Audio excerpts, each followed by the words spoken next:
should be back. Am I on? Is this working? Hi, everyone. Hi. Have I fixed it? Am I all right? Do I sound good? Welcome down. It's Tuesday. It's me, Penny Arcade. I'm so excited about today. I am literally so excited. I can't wait. I'm just making sure the comments are working because last week we lost some comments. I can see Claire. Hi, Claire. Hi, my lovely. Let me know you're here in the comments if you are watching. That doesn't make too much sense, but it makes sense to me. I'm just so excited. I've had to have 3 nervous wees before this already. I can't wait. So yes, Tuesday, it's a big one. It's the last one of this little series for me. Gonna have a few weeks off so you don't get too bored of seeing my face. And then we will bring it back in the future because it's just been so much fun to do. So first guest, first things first, super excited. Please welcome the Thunder from Down Under. It's the gorgeous Tequila Mockingbird, everyone. Are you muted? I can't see anything. You're not moving at all. I'm not moving. No, everything is not moving. Can you see me? I can see you. Can you hear me? I can hear you, but I'm still moving. frozen. When you kicked me out earlier, I'm still frozen where I was, and you're still frozen where you were. Right, I can see. Right, okay, bear with. We'll take you out and bring you back in. Did that work? Absolutely not. Should I leave and come back? You leave and come back in. You know, it's Tuesday. It's technical difficulties. Technical difficulty Tuesday. Have a shot. It starts early. I thought I was doing so well. You know, thumbs up. So who we got in? We've got Sushe in the comments saying she's on her fucking way. Right. Okay. Hello. Yes. Hi. You're right, my lovely. I'm so excited to get to catch up with you. Oh my god, it's been a very long time. Yeah, how long ago was it that you moved out there? So I left Newcastle in 2011. My God. So that's ridiculous. Yeah, it'll be 10 years this November since I moved back to Australia. That's crazy. That is crazy.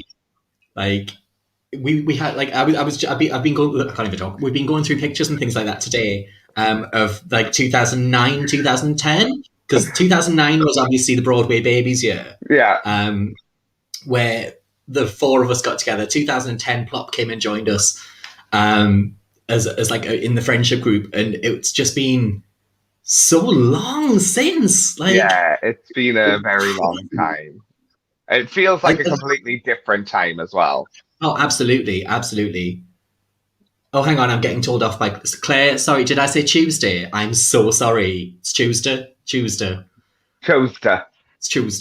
Hi, Danny Blanco. Hi, Jodie. Hi, Lucy Fur. Hi, Lucy Lastic. Hi, Bab.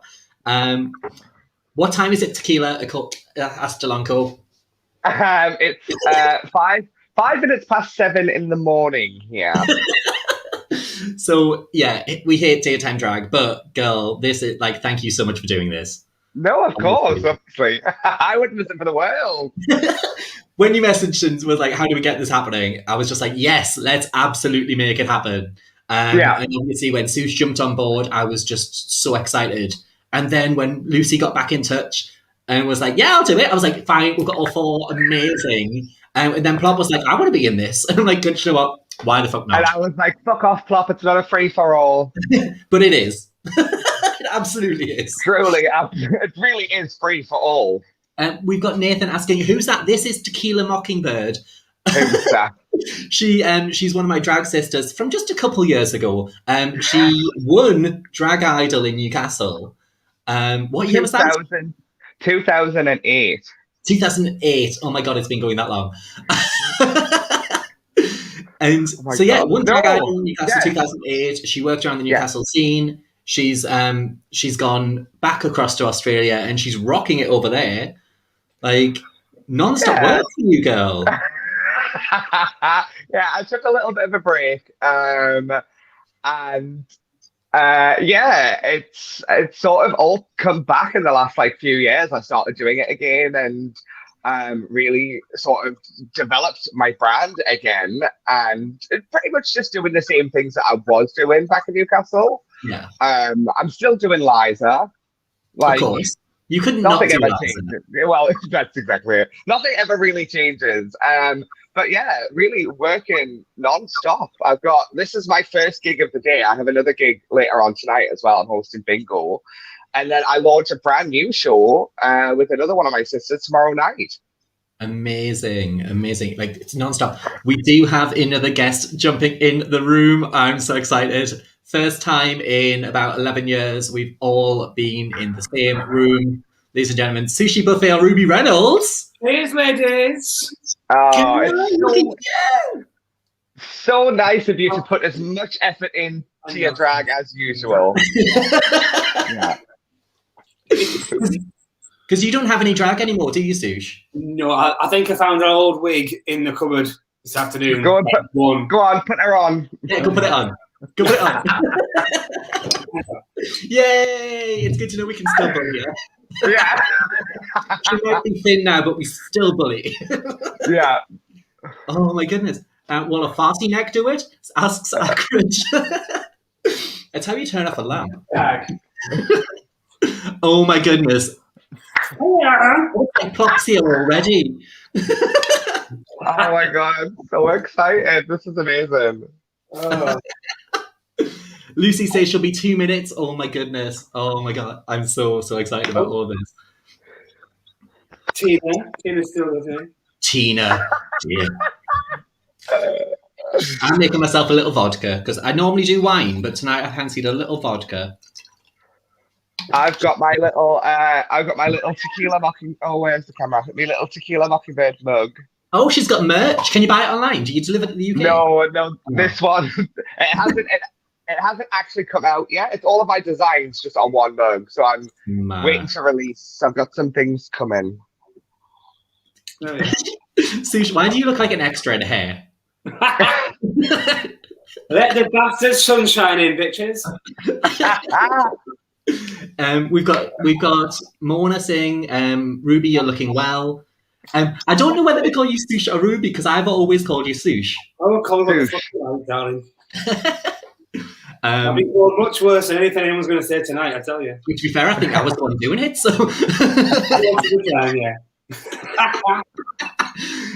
Nathan says, Miss Sushe Buffet looking well. Oh, I miss her. Hi, Nathan. Well. Long time no see. Kitana says, shot every time someone says excited. Oh, I can't help it. Excited. We should be saying like tequila has to eat a biscuit or something like that every time someone says excited. we'll fatten you up again, Bass, because you've lost, like both of you have lost a lot of weight. Am I the only one gaining it now? Yeah, funny.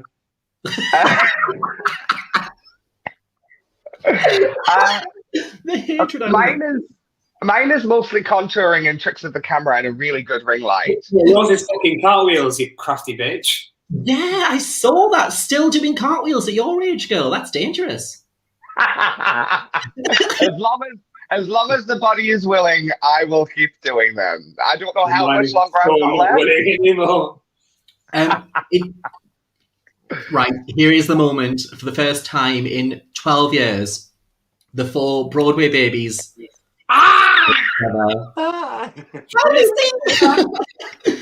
I'm like, this is crazy. This is crazy to me. It is. Oh my god. Can you hear us? Am I loud enough? Yeah, you can hear you, girl. That's all right then. Shit, I've got my Liza. Is that the Liza? I think that was in the Broadway babies as well. It was. Michael March says Ruby Reynolds needs to come out of retirement. Oh no, she's a male vocalist. That's what she says. She's the male vocalist. Akrid says, you didn't tell me you have trade on this week's Tuesday. Well, that's because I can't look at any of them like that. Wait, who is she calling trade? Well, me, obviously. Oh, hey, Jamie. Ackford, which one's the trade? Let us know. We've got October to Winter saying lovely to see you again, Sush.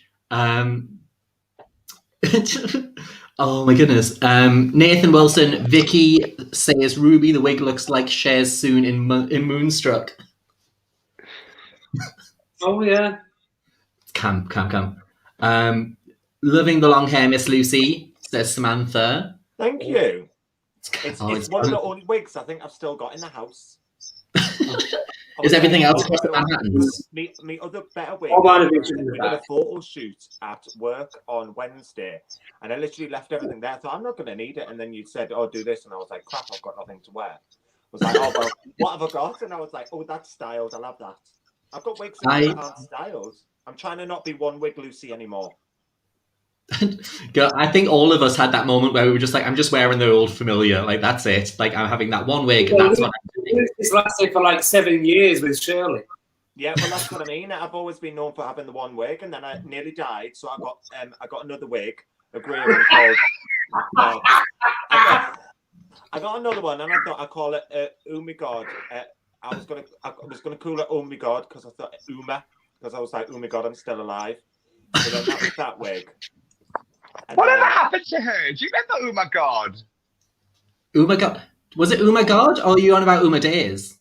No. Oh my God. God. Was it Oh My God from Leeds? Sort of Oh my God was from Middlesbrough. She was from Middlesbrough. Was she? Oh, yeah. And she was beautiful. And God, I haven't even thought of that name in like at least 10 years now. Honestly, like there's got to be some names that we've absolutely forgotten, and kind of like just the amount of people that we used to work with back then, like all those years ago. Like I was going through pictures today of the 2009 Pride, and I was trying to get a little slideshow put together, and just, I mean, look at Sush. That hair has seen some things. Hey, I'm like some more lush. Isn't that why we're here? Sush, you look a little bit like Helena Bonham Carter. On crack. Isn't she anyway? Honestly. Hi, Chris Savage. Hi, my lovely. This is crazy. Oh My God was from Borough. Oh My Days was Leeds. There we go. Oh My God was Borough. Oh My Days was Leeds. Smash. Oh, so you were saying about things that you were trying to remember. I tell you one thing that will stick with me forever and a day. Now, I just want to know if she still does it in a show. Tequila, do you still do this?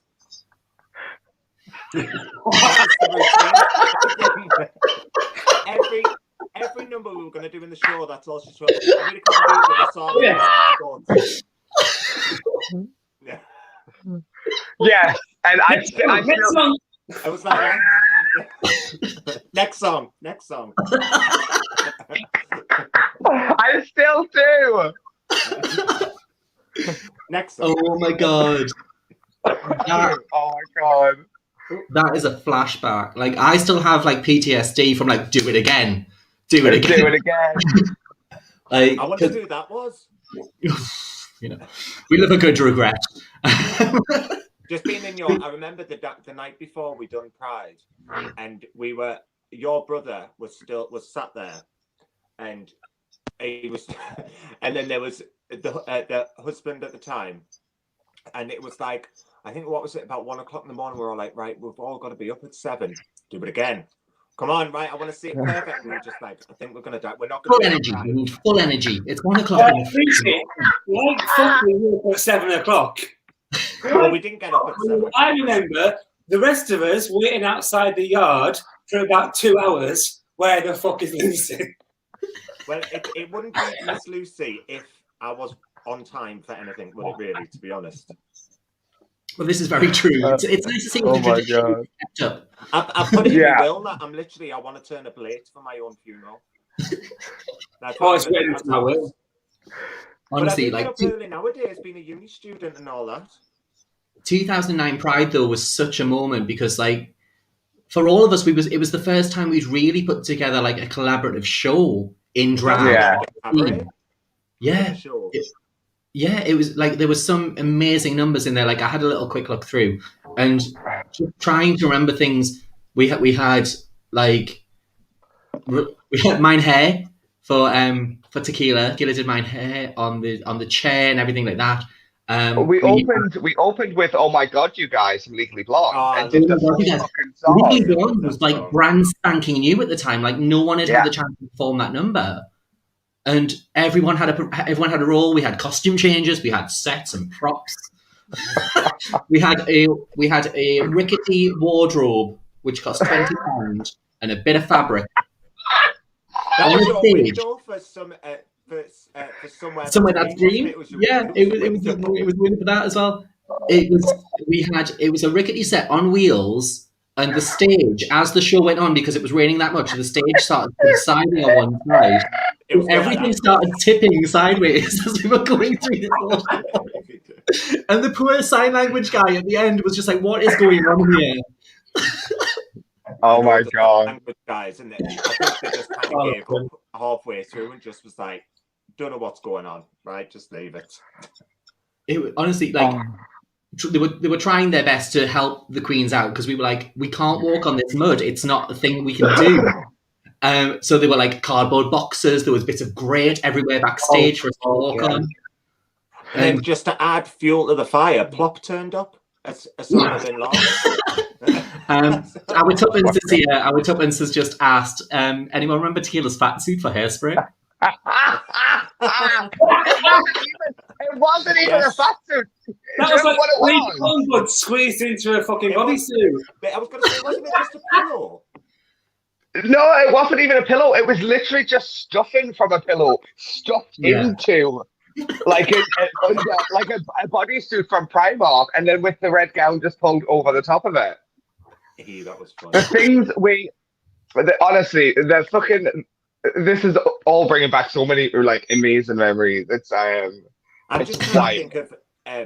I mean, Sushe was still wearing the hell out of that red. Our Pride March outfits, the red, green, and blue. I know the ones. I know the ones. Picture.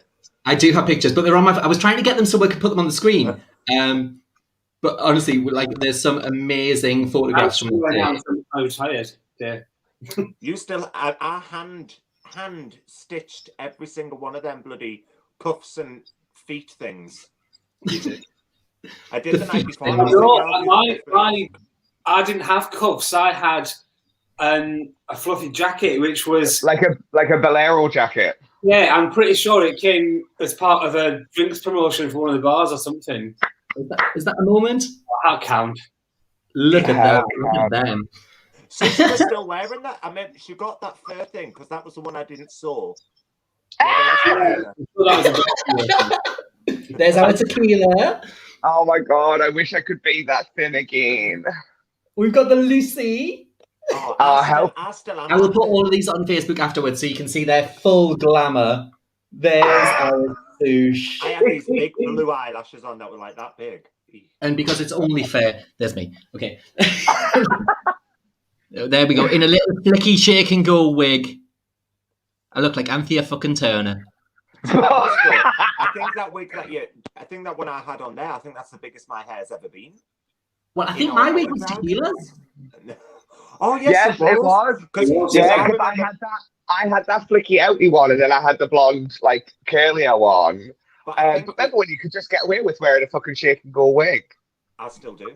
9 times. Oh no, not like we would be shot. Like, I can get away with it for Liza. Absolutely not. Look at that. I love this. Look at that moment. That's a moment right there. Too funny. I was trying to think that, but that flicky wig, you wore it for the march, and then you wore it. Tequila wore it for "Oh My God, You Guys," and then I wore it for Lucy the Slut. Because I was in that zip dress I bought from Primark. I had pink on the sides and black on the front, and it was a quick change. That's right. I had some denim hot pants underneath or something. I can't. We've got Anna asking what was the year Plop did a number with Andrew as Osama bin Laden. That was 2010. There are photographs as well. I do have the photographs of those, but we'll wait until Shitstorm's here for that one. Oh my God, This moment was a moment that I got PTSD from. This one. This is two ladies Oh, with the sheet. Oh my god! Oh my god! That moment, trying to learn a fucking routine with a duvet. It was looks like, good though. Thank you very much.com. It was like, you go into this arm and you go into that arm, and then we'll just, it'll all be fab. Oh my god! I completely forgot about that. I think I was just having a lovely time in the dressing room at that point. So you just get on with that one. Yeah, it was. I can see that there's Pete Green says I've got video. Yes, please, Pete. I'd like to see all these videos. Please send them through to me. Pete's got the videos. Pete's got videos.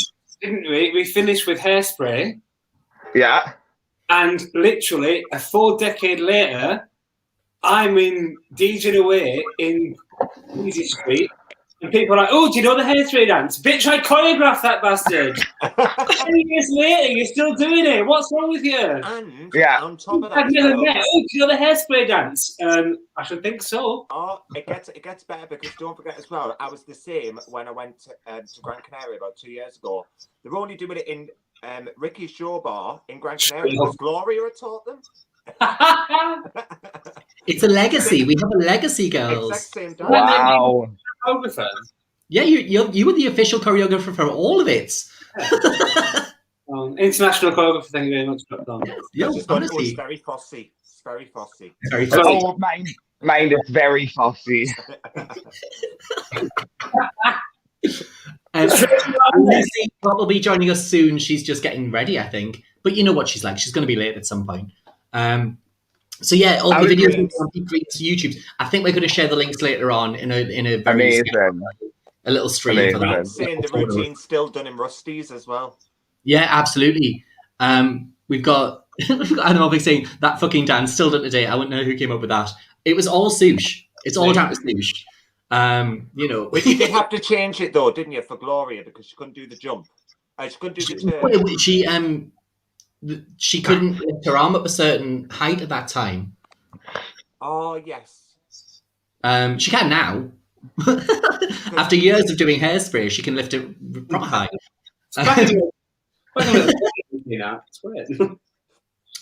So, right, going back to what we usually talk about on a Tuesdays, Drag Idol. Two of you got a massive start there, like two of you winners. Like, was it the start into drag that you thought it was going to be? I think for me at the time, yes. I want to say yes. I couldn't do it now. I wouldn't do it now. I don't think I could keep up now. It was a simpler time. I did it. I was only second year, so it's like 2007. It feels so cool. Well, I wouldn't. Yeah, it was definitely like what kickstarted me. That's what I used to get myself into drag. That was my plan for it. Even though at the time it was just kind of a bit of fun on the scene, I was like, well, it can be a bit of fun on the scene, but that doesn't mean to say I can't then do something with it if I do well. Yeah. And that was my entire plan. I was like, I need to win this because I want to work. Absolutely. It was back in the early days, and obviously there was more jobs available back there for the winners. Yeah, well, on the back of that, I started. The first thing I was doing, and really, was actually I was doing photographs in Powerhouse on the event nights. Roots on and stuff. So like Venga Boys and likes of that. I did those nights doing photographs and flogging bastard key rings down in the toilet level. Swear after 9. Yeah, we can say fuck or cunt or whatever. It's fine. Well, I've had a drink. Fuck it. Ruby's on the pop. Oh, it's bad. But regular gigs, regular work wasn't as readily available because this is when you had your long-standing queens were around. You still had Greta doing regular nights. Yeah. You still had, obviously, well, you still do, but you had Ophelia and Vicky, and there were less bars. Yeah. And you had Roaring, and kind of the nights were kind of taken up. And it was just when the yard was kind of just starting to think, actually, let's get some drag DJs on. Yeah.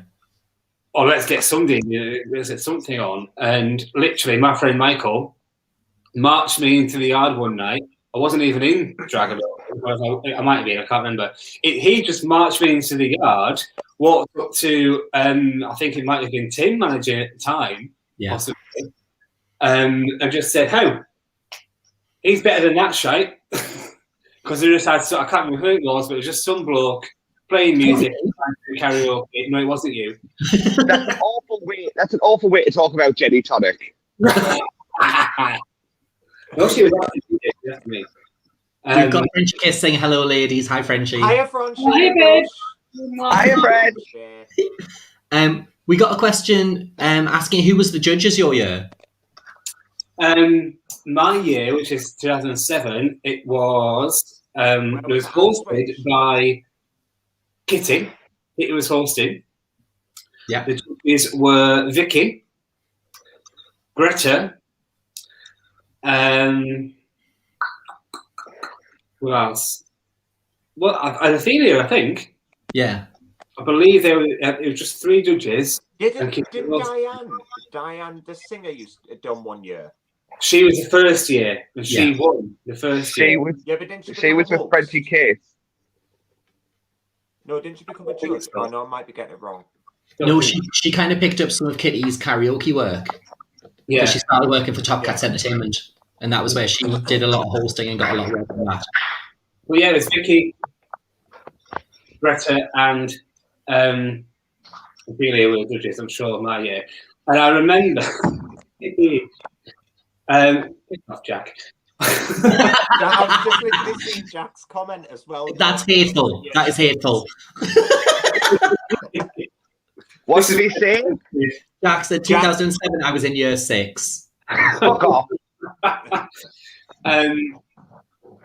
Yes, I remember the final, my year, and I was like, I need to win this. If I don't win this, I can't pay my rent because it's a cash prize. Literally, this cash prize will pay my rent, otherwise I'm screwed. Think I'd put so much money into doing Drag Idol. Like, seriously, I need to win. And it came down to, because Greta was my mentor. That's all I'm saying on that. The legend. And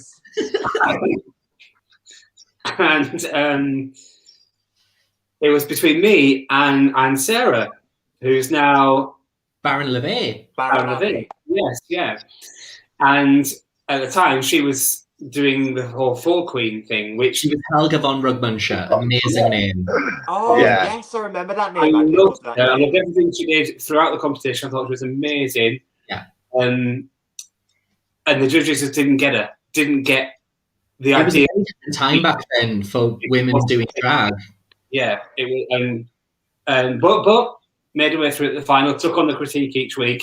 I think the most incredible thing she did, because they were like, "Why are you not doing? It's a drag competition. Why are you doing being a drag king?" So Disney Week, she came on a lion costume and did "I Just Can't Wait to Be King." Absolute genius. That girl's got a brain. And it was between me and her in the final. And Greta voted for her. You're meant to vote.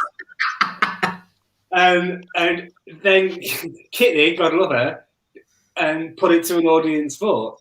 And, well, my name was being screamed, people had signs up, you know. I made the sign. That's not the point. But I had to give a huge shout out to Sarah because she was incredible and I love it, and she's fabulous. So she's doing so well as well right now because she's all over TikTok as Baron LeVay.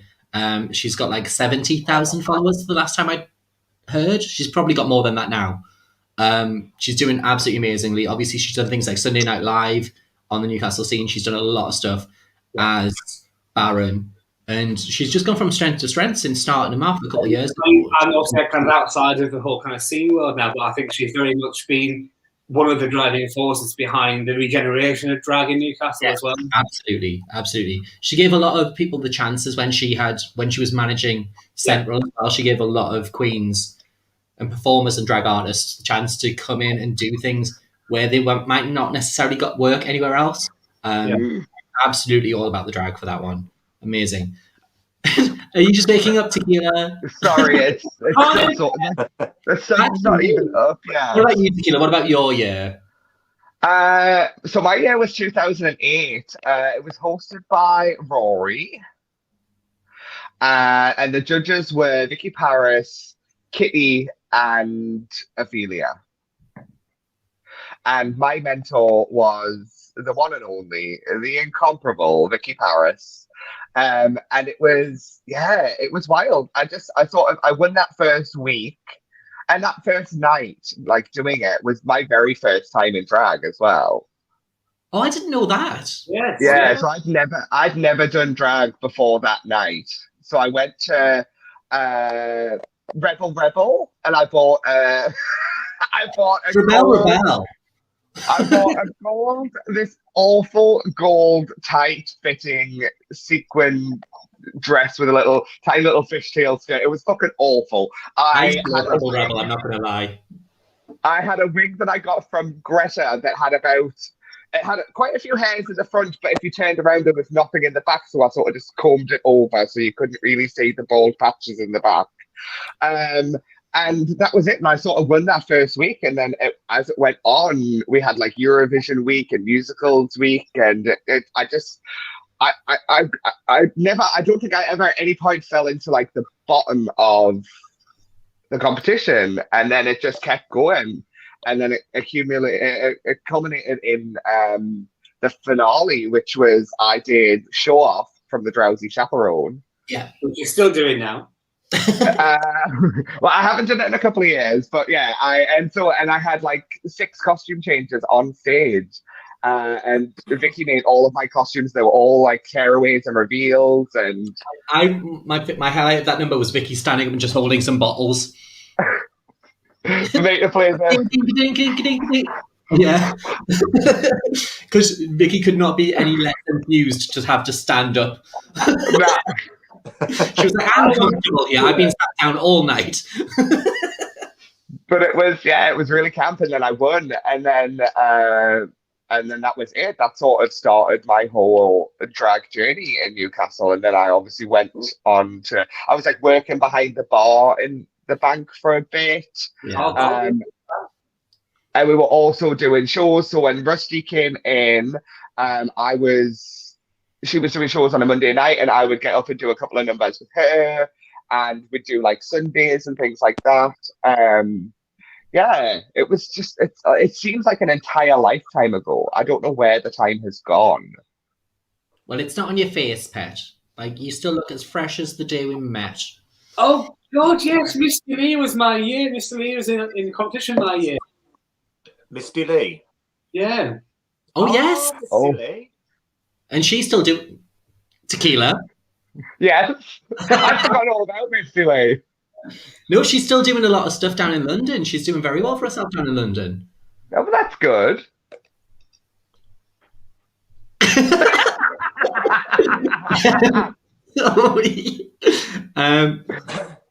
Honestly, me and you don't have Drag Idol. We never had it. I mean, I had a couple of years as a judge. I'm just saying. But no, we didn't enter the competition. We kind of went from like the flyering and bar work side of it into drag. I can tell you mine right now, and I'll tell you how mine started. I'm sure I've said this on a couple of lives before. Now, my drag career started I was living with you at the time, Penny, I think it was, and. Or we were friends. I can't remember where I lived with you. I lived with you afterwards. But anyway, so it was when we used to do the camp awards at the yard. The camp awards. And then the camp awards. And then one year it was, I think Tim Blakemore was there. And it was like the theme was camp or pink and fluffy or something like that. Now I had this dress. I was like, oh well. And then he was like, right, I want all the bar stuff in drag. Now all the bar stuff ended up not doing drag apart from Penny. And then I was like, oh, well, I'll do it as well. And then me and Penny ended up at this big backcomb. The spray painted back to high heaven hair. I was blue, you were pink. Yeah, we had like blue and pink, and it was high camp.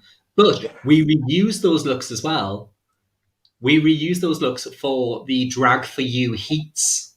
Because we were judges, weren't we? Yes. We And did we do judges. judged I don't know someone how I else was that doing was it. in here. And I was getting paid in jugs of cocktails, and in Skittles and stuff. That's Were what I you got paid good in. the second year then? Because the first year was the competition not between me and you, Lucy? Yeah, because I remember wearing this flicky wig, and I had a black dress with silver Stars. sequin stars. Oh my God, yes. And you were in that black and yellow thing. Yeah, well, I did the Tina Turner with the reveal.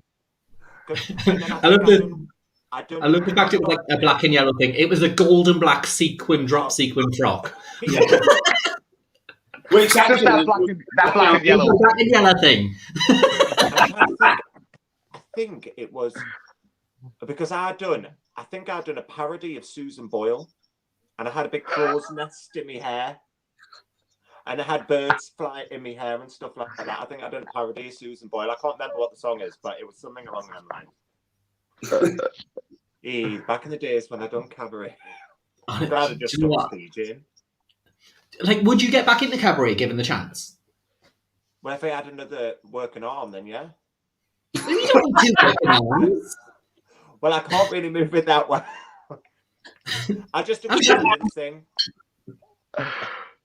You can do the tequila moves, you'll be fine. I can do.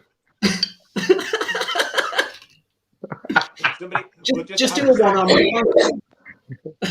and 0.234, 0.234. Yeah. So what's your favourite number been to perform ever? Open question. To perform ever? Ooh. Yeah. Single number or in a group or what? Give me a single and a group number. For me, now everyone knows exactly what I'm going to say, and I think it's because I've done the death out of this song, and other people have tried to copy doing it, and hear them up. It's do our eat with one arm. He Lucifer, you evil. She's evil. But she's busy. Hey, Lucy, give it a go with one arm in that position, I tell you. But yes, so everyone's seen us do it a million times, and other people have done it before, but everyone always says, "Hey, Lucy, you do it so much better." But I absolutely adore dogging. Like, it's because I know it inside out, back to front. I've even sang it when we done when I done Be Our Guest in Sunderland with the cabaret and dinner show. Yes. I even sang it live. I done it as a live number because I knew it inside out that well. That's high camp.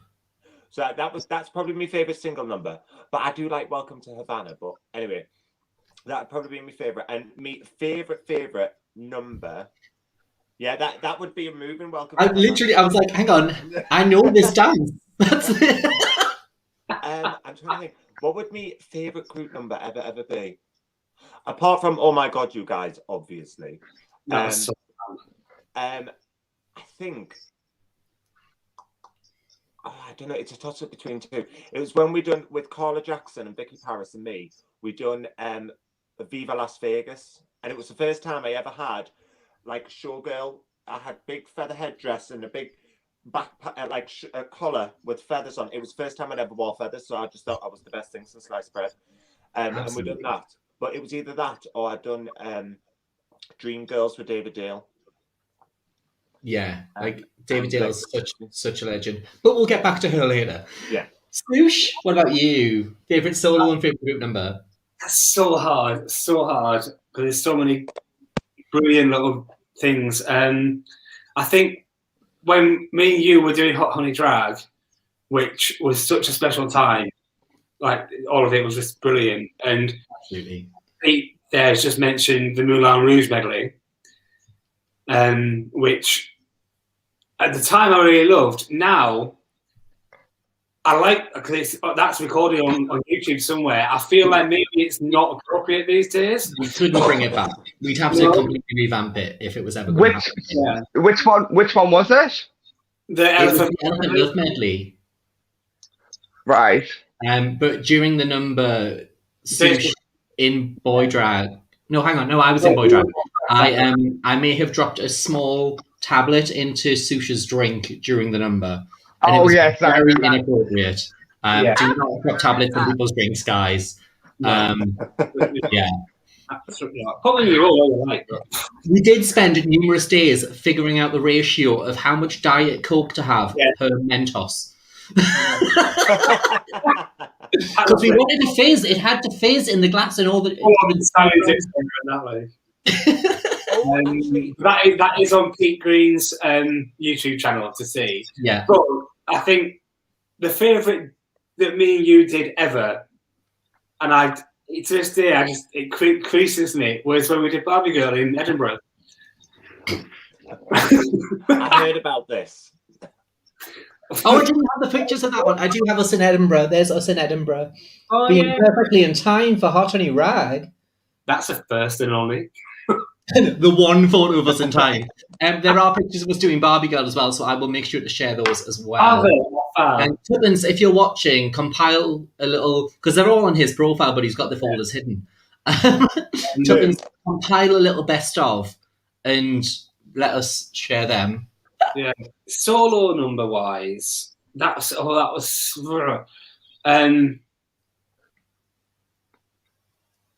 I quite enjoyed doing Ring Them Bells back in the day. I used to love you doing Ring Them Bells. I think the one that I got known for quite a lot was Can't Do It Alone from Chicago. Yeah, and that people would ask me to do that quite a lot. See, I was gonna say immediately when I think of like my favorite Sushe number, it's Stronger Suit. Oh God, yeah. Well, I can't hear that song without thinking of Sushe. I very rarely did that because it was such a complex number put together. They needed all the cost. Again, it was like you did with the It was layer after layer of costume and change and offstage and on, and it just wasn't practical for a quick paid show. Yeah. So I only ever did it maybe 3 times, really. Yeah. And which is insane to think that you've done it only that amount of times, and that's like it's the first thing I think of. Yeah. It's mad. Good. She was very humble. What about you, Tequila? Favorite solo and favorite group? My favorite solo to do is Anything Lies. I would say probably either Cabaret or New York, New York. Yeah, I think those are my two. So much fun to do. Yeah, and I just fucking I'm just having and I do it at least once a week now, and I still love doing it. So it's not something that At after least all you can. these yeah, this is true. After all these years, 13 years later, to still be doing a number that I was doing when I first started doing drag, it's mad.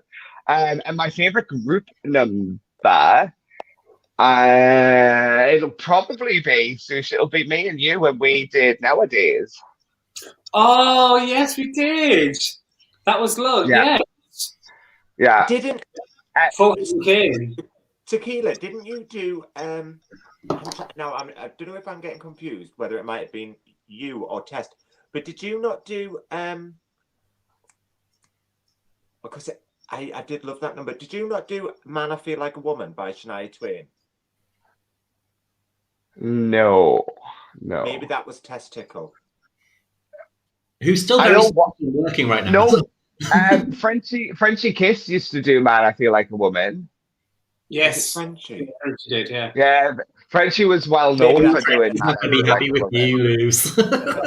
Frenchie did that on her kind of little mini comeback moment as well. Yeah. Because Frenchie did the Sunday Night Live, didn't she, very recently, and has a little comeback moment. I had an animosity on a live the other day, and she was just kind of so glad to see everything happening again with drag. Newcastle's kind of got a little bit of a boost again. Obviously, we've got more cabaret venues kind of starting to happen, and cabaret's coming back to the Tipsy Cow and things like that. It's going to be so good, and I can't wait. Nathan says Sushe. Vicky Parra says the best one she's seen Sushe do was the favorite suit. Yeah, stronger suit. Yeah, Oh, is that what it is? From Aida. Amazing, such an amazing number. I'm just going to quickly dash off for a quick second because my dogs are just tearing the house up and I just need to go and fucking yell at them. You go sort that, girl. You go sort that. My favourite solo number, probably my Amy Winehouse one. It's one of those ones that I just love going back to. My favourite group number is mine and Sushe's ABBA number. Oh my yes, that was so much fun. It happened so organically. It was just such, like, let's kind of just do an ABBA number, but we ended up kind of battling as we kind of rehearsed, and it was like, this is exactly what ABBA did. It really was like, it was like we were just going to do literally just a Priscilla ABBA number, and then one of us hit the other one in the face by accident. You hit me in the face. You hit me in the face. It wasn't an accident then. But it was really funny. And it kind of developed from there. And each time we did it, it got bigger and bigger.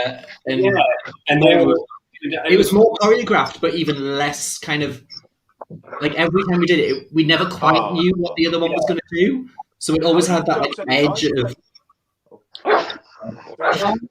Sorry, Tequila's just showing us a zoo.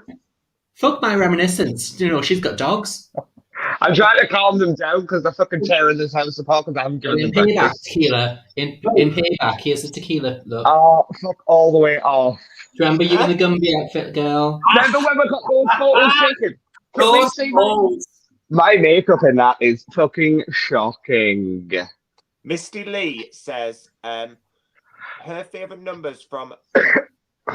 Oh my God. Didn't Andrew make that? Yeah, Alex absolutely made them. Yeah, that's right. I actually got that outfit back out again for Drag for the Generations one year. It's high camp. They were such good outfits. They were brilliant, yeah. Let's talk for a second about those wigs, though, because I'd rather be seen dead than in any of those wigs these days. You know what it is? We can take the piss out of Smithies as much as we want as drag queens now, but my God, they were our go-to. The girls in the Magic Box, I still love going in the Magic Box to this day because those girls are still there and they still are the loveliest women. Like, if you ever need any fancy dress or anything like that, Magic Box, Northumberland Street, them. They will look after you. It's amazing. It's so good. I'll go now if I'm doing any of my theatre stuff. If there's little things that I do, I think Magic Box will have that. I'll go there. It's one of those, like, every time I pop in and I need like a little bit of something, like they'll be like, "Have you seen John lately?" And I'm just like, "No." But I've heard he's doing well. I think. Oh, hang on. Yeah, Mr. Lee was saying Mr. Lee's favourite numbers from us three. Sorry, Penny, not you. Was Sushi's From a Distance was awesome. That was a moment. Was epic. And Miss Lucy's Don't Forget Me, the Marilyn Monroe one, is iconic. And fuck my drag. And then there's Penny. That's not me. That's what Misty Lee says. I'm just having a little read of comments. I quite like that one that you used to do with the laptop. Yes. Facebook. Yeah. Oh yeah. Facebook. Yeah. It's a number that I looked at very recently because I was like, can I bring back some old numbers but revamp them a little bit and possibly do cabaret again? You could not bring that number back. Well, I'll tell you what. Speaking of revamping numbers, I do a number over here that goes down a real treat.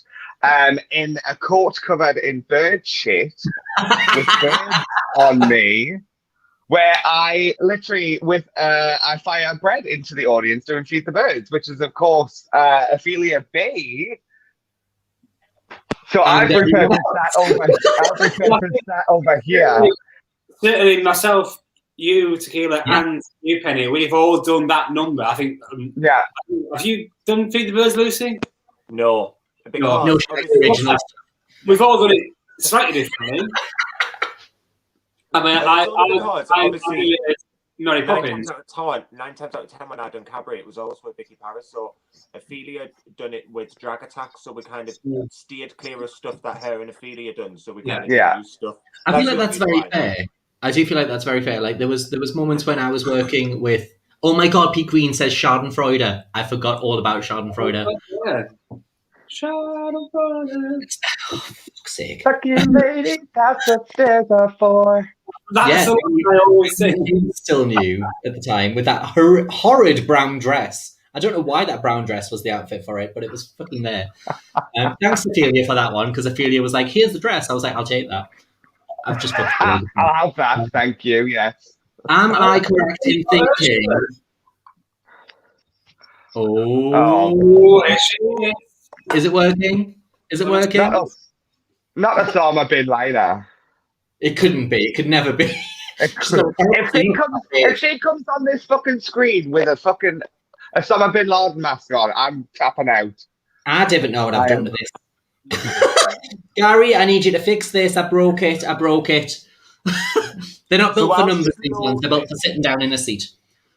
While it's loading, Vicky Paris says Tequila Camp was the original bird lady. She was. Yes, it was. Yeah. Like we've all begged, stolen, and borrowed from other people for inspiration. Sometimes it was just a blatant rip-off, but I do apologise for those. I apologise for them. Yes, I ripped off other queens. I'm sorry for it. I've learned. I'm doing better now. I'm not even doing cabaret. But I think back then it was such a good source, and people were so inspirational. Yeah.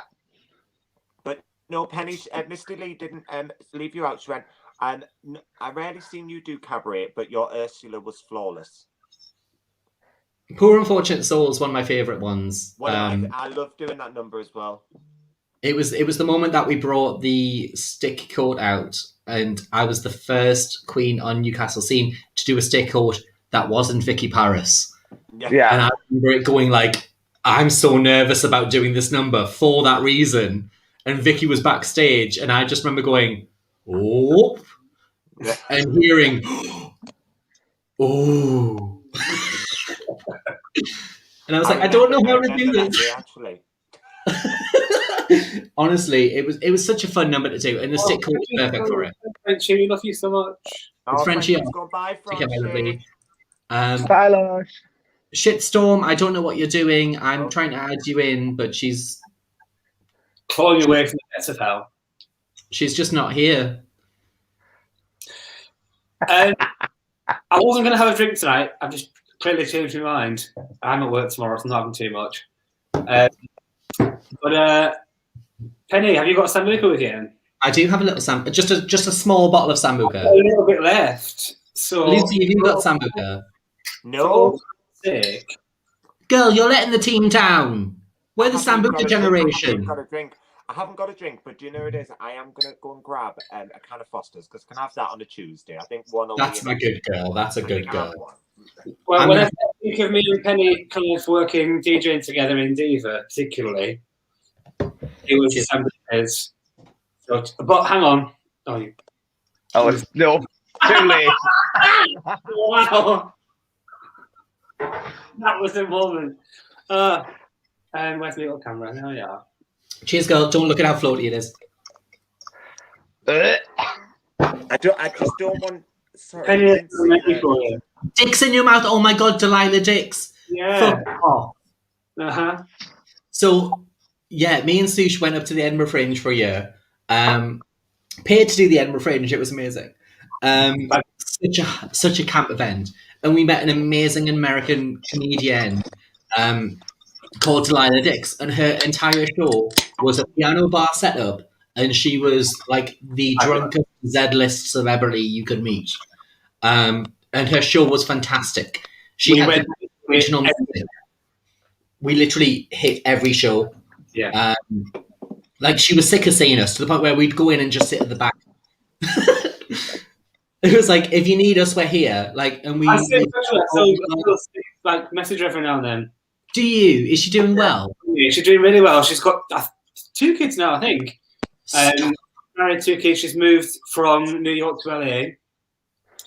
Good son. She's doing great. She like because she popped up a couple of years ago on my Facebook feed in a college humor video of like Disney princesses after marriage. She was Disney princesses like in therapy, And be I think she hilarious. was Sleeping Beauty, if I'm not mistaken, and she was so good in that. But honestly, Delilah Dix was like inspiration to me. It was the first time I'd seen someone kind of go, I'm playing a character and I'm playing it so convincingly you genuinely believe I'm drunk.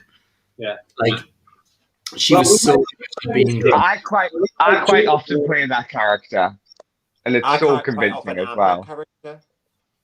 Shitstorm, are you there? The difference was our Delilah was actually sober. She was genuinely sober.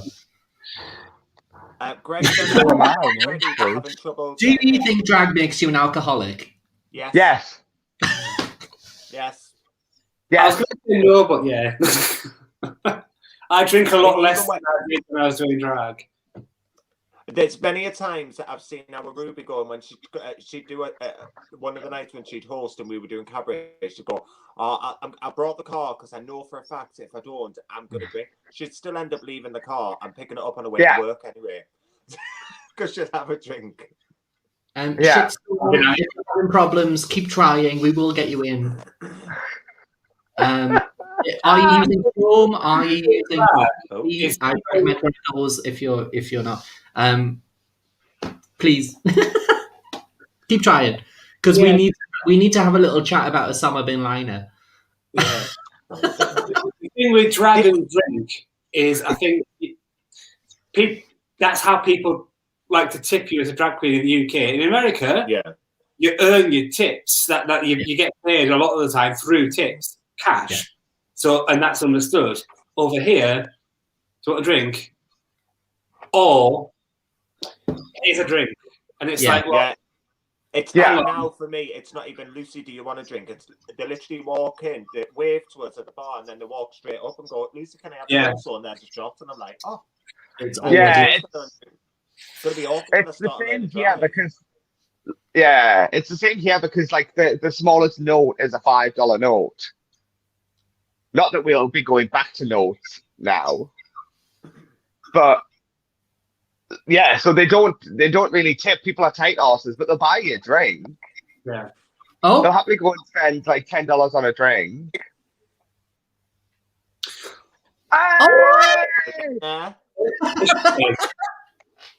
She's here. Right, well, let's see if she does anything. Am I? Oh, she's here. It's stop motion. Right. I'll try this one. Is that just a picture? Stop motion. Are you on your Wi-Fi or are you using your 4G? She's probably on Greg's hotspot. She's using the Happy Chip Wi-Fi. That's what it'll be. I'm not going to joke, Joel. Like, can we just appreciate Daddy Plop right now? Like, this is a moment. I always appreciate it. Always an event. Never any good, but always an event. With her working out and everything. Like, I've got friends. Like, it's very difficult for me because I've got friends who haven't known Plop for like 10,000 years, like we have, and they're like, "Oh my god, Plop's so hot," and I'm just like, "Plop." I don't see it. That's what I'm like. I'm like, really? Like, no, I see it. I'll stick up for her. I saw it straight away. Oh no, to be fair, like some recent Instagram posts, I've been like, "Who's that?" Oh my god, it's Plop. What's happening? Oh, I love Plop, but it's Shagger's sister. No, couldn't. It's not. Sister Dick will make you proud. I can remember because I was the first of us to meet Plop, because she was the Drag for You final the first year I did it, I can remember texting Penny and being like, "Well, there's at least one that I would." What's that, Penny? This is the Drag for You DVD. Oh, absolutely not. We've had it on every live. Is that the second year though? I love it though. I love this moment. Like this is high cam. Like that's Sushe and Plop there. Wow. It's amazing. And you know what I love though? The fact that you both stayed true to that kind of character. Like you both had your personas in drag and you stuck so true to them, even during the ABBA number. That fucking ABBA number, yeah. Oh my god, yeah. That's we knew we had to do an ABBA number. We were briefed on that, I believe, in advance. Yeah. There'd be an ABBA number we had to do, so everyone had to prepare their own ABBA number. But then when we got there, this is the second year. When we got there, it transpired that right, okay, sorry guys, but we're not going to have time for everyone to do the ABBA number. We're going to put you in groups. I think we had 2 or 3 groups. Work it out. Yeah. And I bought a puppet for the fucker. I'm in the show. I'm using it. Now it's very much one of those kind of drag race moments where I've got this. This is what's happening. You. Shitstorm, are you here? We've got a picture of Plop. It's going to be midnight for Tequila by the time she gets on. So what? I said it's going to be midnight by the time she gets on for you. Well, I can't be that. I'm going to go and host bingo, my love. I've got places to be. The lovely Animosity has said, ladies, you're looking stunning, and John is looking handsome. Mind Oh. Thanks, Animosity. We've got Misty Lee saying Plop was another person who beat me in a drag competition. Misty Lee, I'm sorry. Misty Lee, if I had a dollar for every person that's beat you in a drag competition, my love. Bless. How lush. He's trying the hotspot as Wi-Fi is shit. New one in 60s.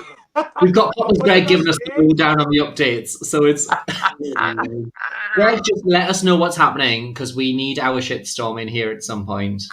Come on, shitters. Going to try your iPad. Amazing, Greg. Thank you. It's good to know that Plop's still the budget one. You're all robots, but he works in a little bit. Greg's gonna grab an iPad now. On. We've got sound. Just after I insult him.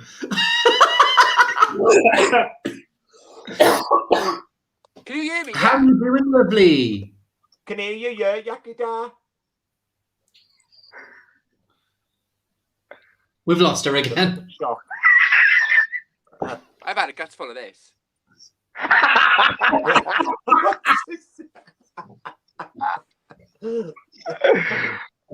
Right, while Shitstorm is trying to get on, I'm going to find the pictures of You're funny.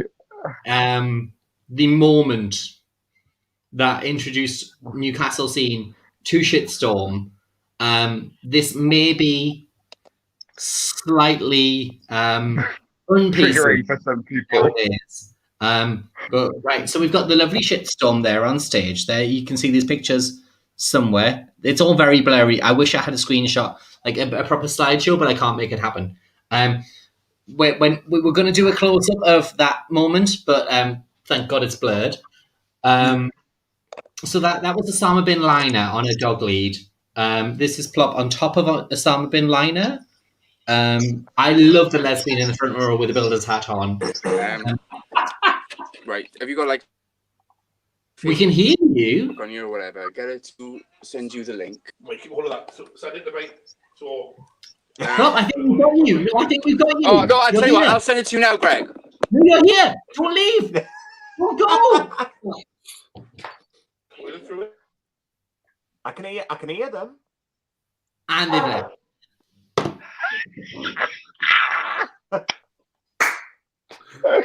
Technology attack by everyone. Technical difficulty. Oh, I said it would be a fucking roller coaster. The classic Plopalina. I'll wait until Sushe's made one this time. It'll be on Messenger. Sorry, we'll just, one of my sisters will come up. That's it. That's the last of us. Oh. We can hear Greg in the background. Hiya, Greg. Technical difficulties. There we go. Technical difficulties. Oh, I wish I was having a drink. I'm going to say tequila. You'll just have a little gin. Have a little gin. It's 7 o'clock in the morning. You're fine. Just go pick Well, it's 8 o'clock now. What was that? You can have a one at 11 o'clock, so it's fine. So Shitstorm. So Shitstorm had Osama bin Laden, and they may have disposed of Osama bin Laden with a chainsaw and revealed, wait for it, Lady Gaga was a moment. That was 2010 was very different times. It was very different times. Yes. And that's the last picture I have saved. Full of time. My God, honestly, like, do you remember when drag was a lot more freeing? P Queen has just shared the link. If anyone does want to see the performance, please be aware that there are, like, I feel like Disney Plus now. There's probably some trigger warnings in there. I'm just going to say that. That's all I'm going to say is that there's probably some trigger warnings. Is Tequila sporting the jogging bottoms on the bottom there? I'm only in drag from the like tipped up, really. How very RuPaul. I've been dying to move because I'm literally in exactly the same thing.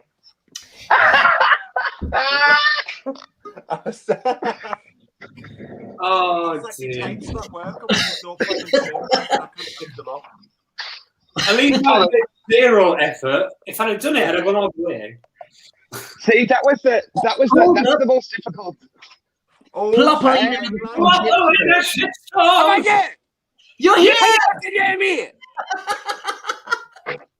I can hear you first fucking time. Thank God for that. My God, what a bastard. Honestly, Oh, girl. how are you? We're all right. How are you? Oh, the better of seeing you lot today. Yeah. God almighty. Miss you, look at What a you. hell of a night. Hell of a night. Can we just have a little drink for Shitstorm arriving, please? Oh. Thank you. Shitstorm. Fucking hell. Honest to God. Do you know what? Right? I haven't done Oh, fuck off. Just stop now.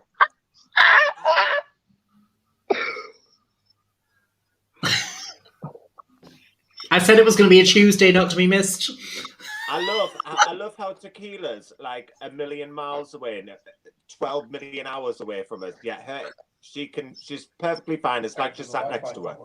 It's proper Newcastle drag when you're just popping outside for a quick fag. We've lost you again. I can hear them.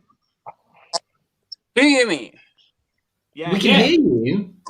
Right, okay, we're pissing about here now, trying to with Wi-Fi and data and God knows what. I think so. Bear with. It's very Eurovision. Oh no, that's full. No. So, guys and girls, if you are watching and you've got any questions for any of the amazing performers we've got on tonight, please get them in the comments. Ask like anything. Literally ask us anything, because we are experienced, is how I'm going to say it. Oh, well, What do you think of drag? What do you think of how drag's progressed and been so inclusive since our day of starting? I hate it. Sushe, I'll come to you first. She's got competition here.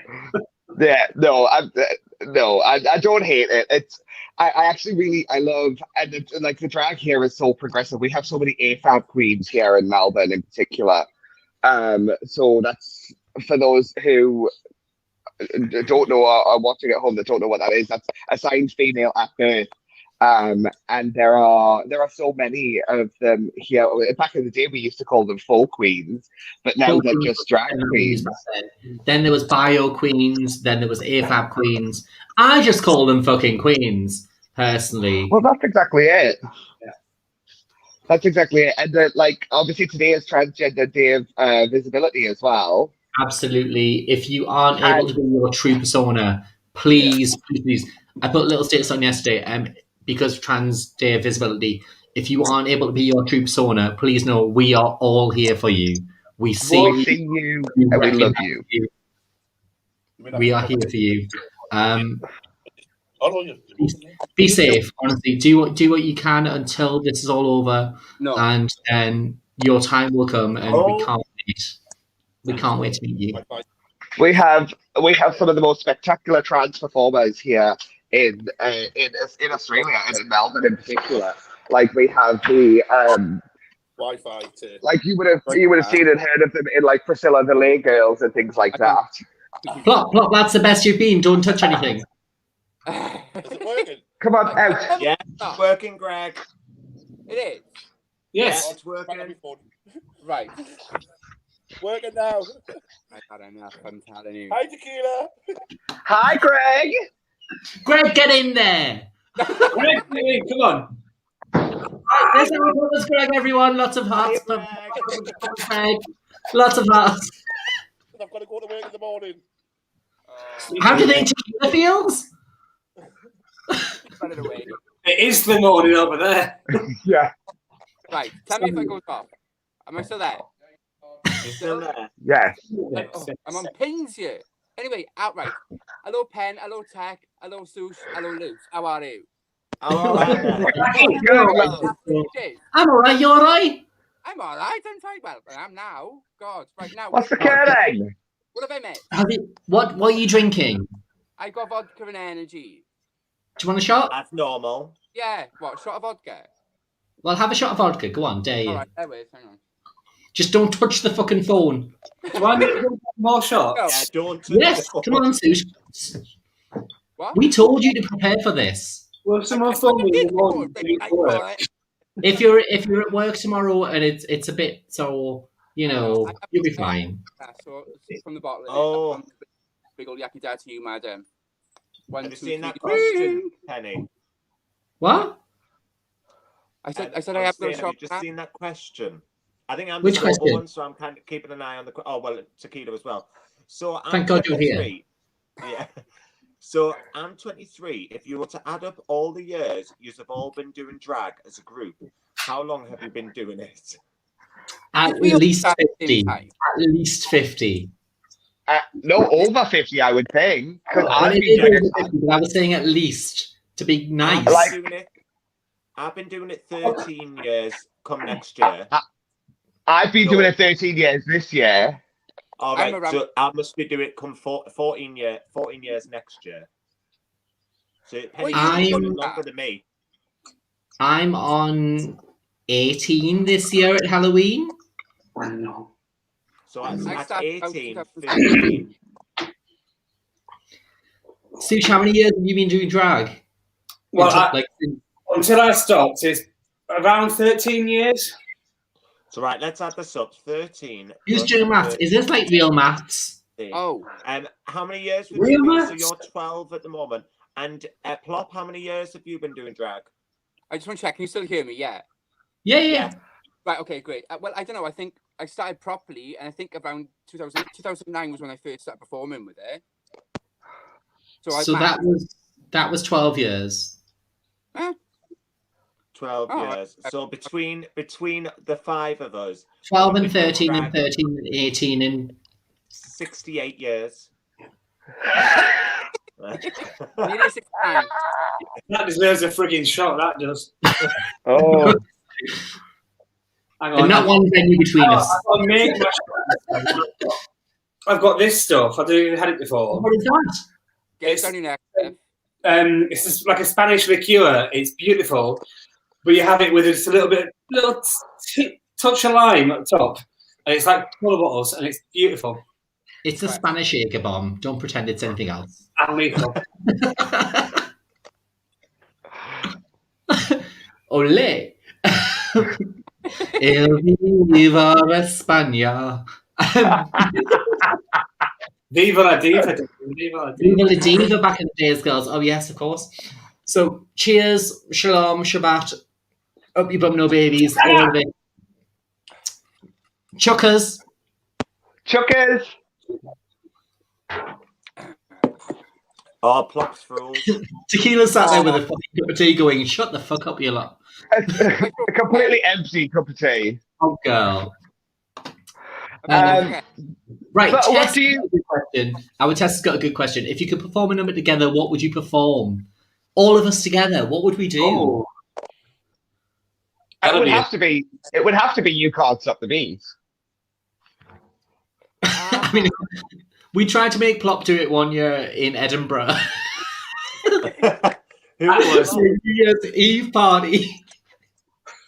I wore a kilt that year. You did. It was horrible. we had the lovely Lucy Lastic from Leeds at the time. I think Paul's with us. I think they're still watching. can't. Yeah, Hopefully sorry. they are. We had Lucy Lastic in from Leeds that year. She came up to do some cabaret as well. It was such a good night. Pete Green was there for some reason. Just to film it, basically. We got the photos just for this moment. I really don't know if you can. I think that's going to be an interesting one. I don't know. That'd be a tough one now to decide what would work with all of us and our personalities and what we do now. Because certainly for some of us, what we do now is a little bit different to what we used to do. I mean, Well, for I me, don't do anything compared to what I used to do. Neither do I. It's very much like standing in a box and DJ now. Lucy, Yeah. if you had the chance, would you come back to cabaret? If there was a night where we were like, "Girl, come on board," would you come back? me. Yeah, Oh, Luce. Oh, yeah. I think I would. What I'd do though is I'd probably make sure that it was a way that it would still work. I'd do something along them lines. I think that's how I'd go about it. Yeah. Because disabled lives matter. So, Sushe, what about you? What would bring you back to cabaret? the money. I mean, yes. It's a difficult one for me because I really, really fell out of love with drag. Like, Same. on all aspects, completely, which is why I stopped. Completely fell out of it. Like, I wasn't interested in seeing drag. I wasn't interested in talking about drag. I wasn't interested, certainly was sure as fuck wasn't interested in doing drag anymore. I'm done. And that hasn't changed until kind of the last couple of months with season 2 of Drag Race UK and Penny with Your Lives. And no, genuinely, I'm not, just saying that to be sycophantic or anything. Genuinely, because I only joined maybe probably halfway through you doing them. It was the week you had Pebble and Plastique on. yeah. And I feel like that was the first week you really started kind of discussing broader topics and deeper topics. It was a massive week for me because it was the first week that I had a guest on where I hadn't necessarily got on with them in the past. Yeah. Like, me and Plastique have had our history, but that's exactly what it is now. It's history. We've both grown, we've both developed, and they're an amazing performer. That's such a joy to see, is what they put into the scene. Like, Shitstorm, you work with Plastique a lot on the Sunday Night Lives. Like, they give it everything. They absolutely do. And having them on as a guest was so much fun. And I'm so glad that kind of brought something into you. Yeah, I think Jack is very, very passionate about it. I think one of the things that kept something going as long as it did. We had our dramas, between people coming and going and stuff like that. I think me and Jack stuck it out just because we just really loved it, And Jack put a lot of bollocks into it on and off stage to keep that going. And before lockdown, it got to the point where me and Jack were both kind of like, oh God, should we have a bit of a break? Because we've been doing it for like 2 or 3 years by that point. Some of the other people were quite new coming in, like Baron was still like, nobody wanted to give it a break. And we were like, oh, I'll give it a break. And then lockdown happened, And then about a couple of weeks into lockdown, we were like, yeah, fuck the break, let's just do it when we get back, So what was it about that live that kind of brought you back to the idea of possibly cabaret? What, me? What? It hasn't yet. But it was, for me, it was really nice and interesting and new, I think, to see local queens having conversations, talking about things that aren't just what they're doing that week or what nights they've got on. It was talking about actual social issues, talking about politics, talking about things that mean shit. And that's part of why I fell out of love with drag, because it didn't mean shit anymore for me.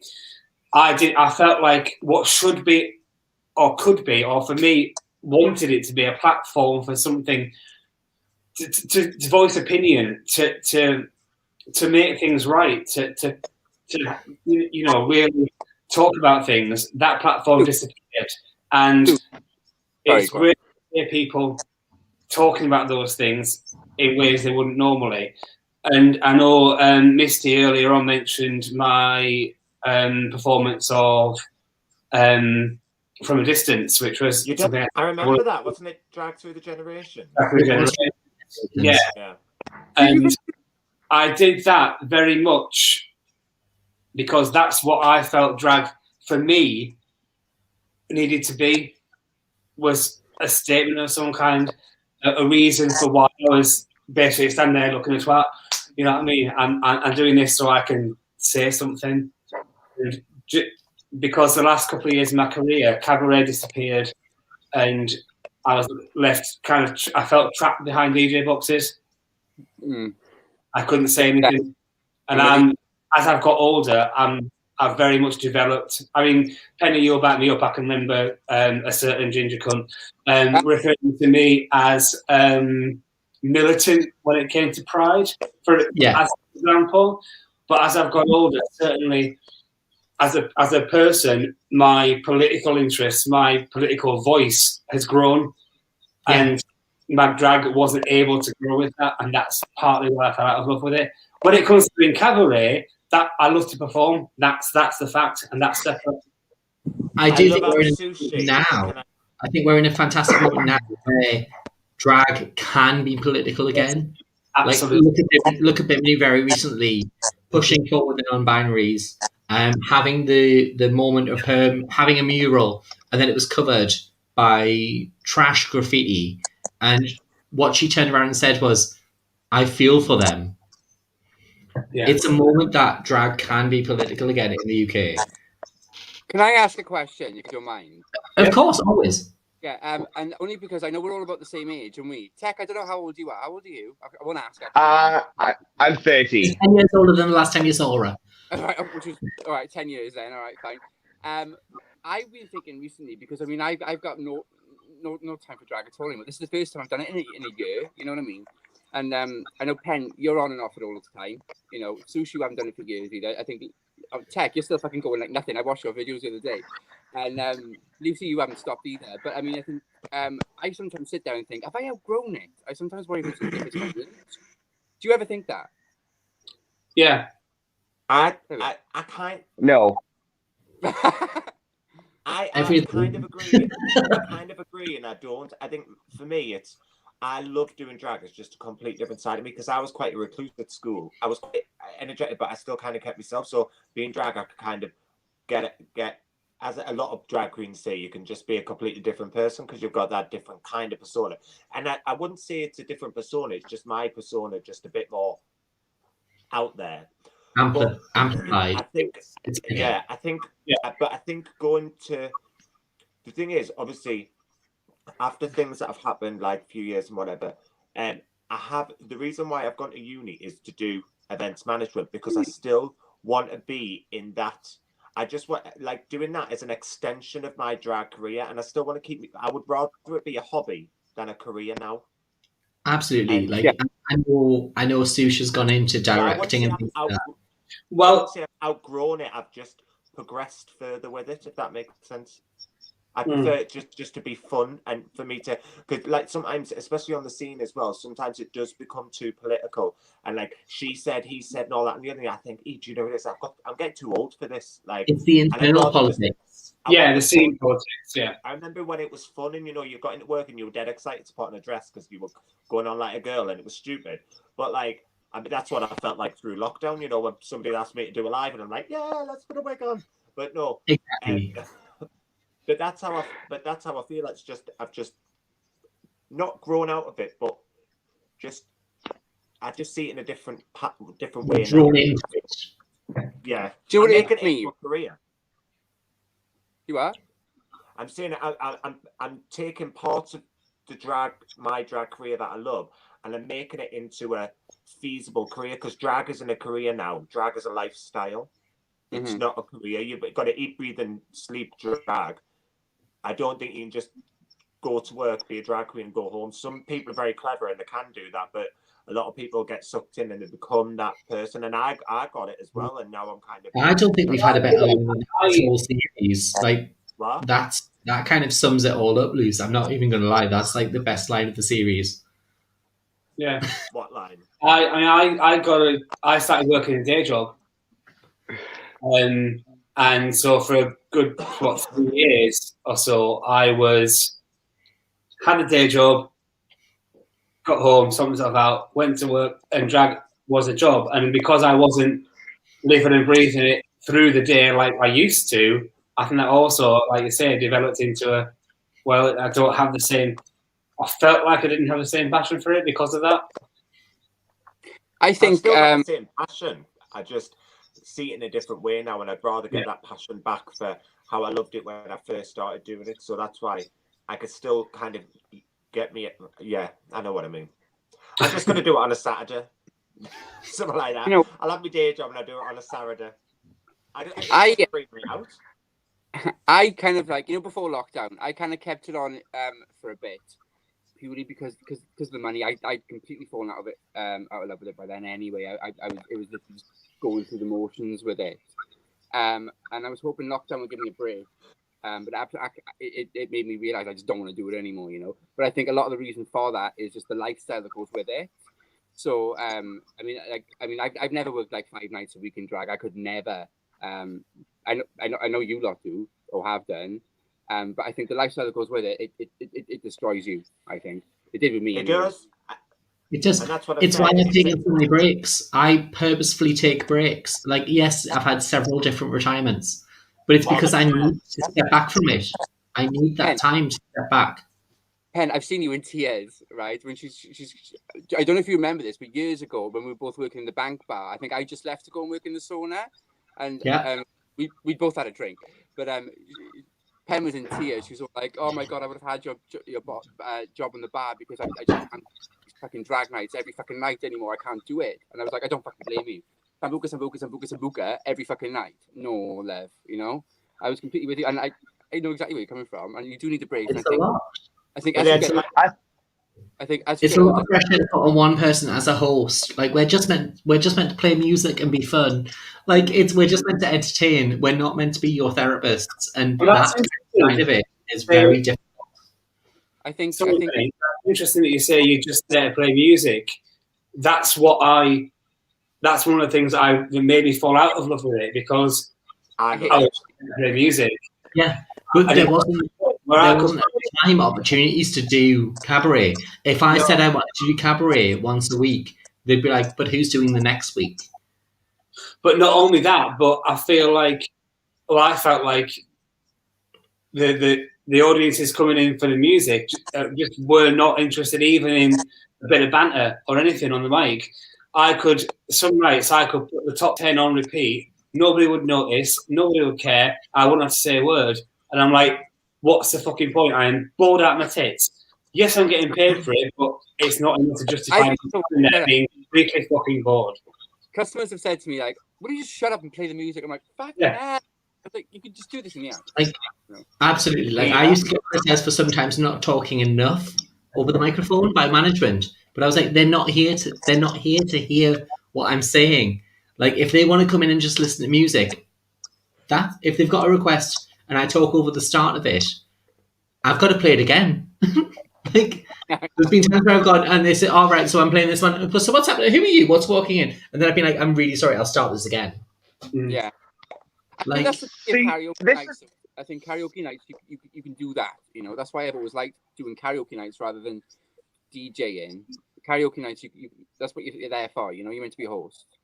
Tess goes right there. Human jukebox. Tesco. Oh, wow. I'm a DJ. I'm a drag jukebox. It's how it works. How is that down under Tech? Like, because you have a very this is really interesting hearing all of this, because I forgot that back home that you guys drag DJ. We don't have drag DJs here. We don't have a single drag DJ here, at all. We are expected, and so I work in multiple venues, mostly on the same street. So it's kind of like the Pink Triangle. So you've got Molly's and Circuit, which is an upstairs downstairs venue. So Molly's is more cabaret, Circuit is the club. So 5 nights a week upstairs at Molly's, you have drag shows. Really? Like cabaret shows. Where are you? And then Melbourne, yeah. So we have 5 nights a week upstairs, and then downstairs we have 3 nights a week at Circuit, which is drag cabaret shows as well, like club shows. And then down at Rainbow House Club, they've got a full roster of 5 nights a week of drag cabaret. And then at the 86, which is where I'm starting this new residency tomorrow, that is drag cabaret on a Thursday, now a Thursday and a Friday. So we have an abundance. And then you have out, like a little bit further out in the suburbs, like half an hour away, you have another venue out there that's specifically gay that has cabaret on 4 nights a week. I think this might be a problem with Newcastle because we tried to build such a tight scene that the scene got too tight. Do you know? But I don't understand the whole, like, the fact that you guys don't do cabaret anymore. That to me is baffling. Like, that blows my tiny little mind. We are hired in as DJs for the majority of it. Luckily now, like, I've got a fantastic opportunity, Bobby's, where they've said to me, what night do you want to do? And I've gone, I know what I want to do. So there's going to be Tuesday changes to the scene. I'm surprisingly not. The one day I said I wasn't going to do was a Tuesday because I still have my Tuesdays at the yard. At the yard. I can't give up a karaoke Tuesday. I cannot. However, that's not confirmed. We'll see what happens in the future. Yeah. But we've got a chance with some fresh blood coming on the scene who wants to have cabaret, who wants to look after us as entertainers, and I can't wait to kind of embrace that moment. I want to kind of elaborate on what Tech was just saying by that end, because I mean, like I've banged on about it for years, Penn. You know I have. You know, like you genuinely have. Yeah, when I come up from Wales, it's like it's an absolutely different planet up here. I'd never seen drag DJs before until I came to Newcastle, you know, and I couldn't ever get over the fact that I know that the cabaret stopped as I moved here, which I was gutted about, you know. It was this one night, like, that cabaret stopped, and there was someone on stage in Rusty's, and the management just went, turn them off. I'll be 2 minutes. I'm busting for a Christmas bad news. Yes. but no. Who's that? It was Shitstorm. I missed that. I don't know what it was. The night in Rusty's, the Pride night in Rusty's, when I had fought. Oh my god! To get you on stage. And the management would up and go, turn them off now. And I was like, I'll let them finish the number. Oh, that was the worst thing. That was. I didn't want to go on. I was like, she didn't even want to do it. Didn't want to do it. No. Anyway, enough about that. Different management now. I will say different management now. Very different in Rusty's. Amazing team. Fantastic. It turns out, right, when I first moved here, I didn't recognise Ian Preck. And I was like, why is that guy so funny with me? And then one day he was like, oh, I'm surprised you don't hate me. I was like, why? He's like, oh, because I pulled you off stage that time. I was like, that was you, was it? I wasn't going to name names, but there you go. Oh, that was bad. You can see, right, so what it is. That was my first Pride in Newcastle, I think, was it when I... And Rusty's had just opened. It was like, wow, look at this marvellous place. And you got like thousands of twinks dancing on the stage. It's like, oh, look at them having a marvellous Pride. And they were like, oh, no, we're going to kick them all off that stage. Now to do cabaret. I was like, oh, my God, don't do that. I think you, Gloria, went on great. And then I was like, oh, I got to go on there now and scream fucking silly. I got to go down that microphone. Oh, no. It's interesting because Rusty's, when it first opened, Rusty's was created for cabaret. Yeah. Amazing cabaret. Story, actually. Being a cabaret venue. I really felt sorry for Rusty, to be honest with you, because she put a lot of effort into you know, putting that together to then. And then I covered her one summer and killed it. I'm sorry, Rusty. I'm sorry. I love you. I'll never forget. Right, the first night I moved here, I had two of my friends from Swansea up here, and keep in mind, like I've always said that lip syncing back home. What RuPaul's around now, so it's not the same. But back home, lip syncing was like illegal. I'd never even heard of it until I come to Newcastle. You know. My God, when me and Penny came down to do Swansea Pride, but we were talked to and looked at and trapped like, what's this shit? Like we were lip syncing, and yeah. But no, the night I moved up here, I was ill. I remember it was on Whiskey and Lemsip all night. And I was stood there, and Rusty was doing a show, and I was just like that. I moved all the way from fucking Wales that day, and my friends were there. And I was, when you're just like staring at Cabaret like that, and you can't do anything about it. I remember Rusty looking at me, and I didn't, speak to Rusty for a while. In my head, I'm playing Boogie Woogie Bugle Boy. I'm not going to lie, that's what's playing in my head right now. What? Boogie Woogie Bugle Boy is playing in my head right now. Yeah. But I didn't speak to Rusty for a while after that, and I remember, I didn't think anything of it. It's not like I enjoyed the show and stuff. I was just kind of stood there like that, and I was talking to Rusty in like the sauna, I think it was, and she blew me up. She said, "Oh, I'm not being fucking funny, but I was there on stage, and you were looking at me like shit. You were like, what the fuck is she doing on stage?" I was like, "Who the fuck does she think she is?" Like, wow! I was like, no, I was like, I was enjoying it, but I think because I was stood there with that face on, she was camping. But then, I'm sure she wouldn't mind me telling the story, right? But the first time I spoke to her properly then was when we used to go to the sauna to the gentleman's club, Sushe, remember? And the first, Rusty had been out that night as well, and we were in the steam room, and I was like, "Oh, Russ!" And I sits next to her and yapping. I was like, "Oh, Russ, what do you think about the North and South divide?" And I'm banging on about it like this. She sat there like this, trying to fucking pull this muscle. She doesn't want me fucking screaming in the face. So on that business with the cabaret and me fucking cock blocking it, I don't think she liked me in the beginning, but we get on great now. We get on great. I can remember just before Rusty actually moved up and did her first night and did her first show in the bank, there were flyers out, and I was working in the yard, and Penny, you came through from the bank, and were like, "Are you working in the bank?" And I was like, "What?" And you brought me through, and even I did a double take. I'm like, "Is that me?" No. The urges of Rusty on the Newcastle scene, you two were identical. Yeah. Genuinely, you both got that better. Our faces were similar at the time, and I feel like cabaret-wise, we both had a similar kind of like a musical theatre sensibility. Yeah, we had a similar kind of approach to cabaret. You both just reminded me of Bette Midler. Yeah. We both did all the time. Yeah. You both just so it truly. I gotta go for a piss. Bear with. It truly. Just don't touch anything. Just don't touch anything. Oh my god! Hang on, before I go anywhere, I said I was pissing about. She's off. Right, no, when you do in drag, you put something down and you can't find it for like ever, like a little brush or something like that. It's a nightmare.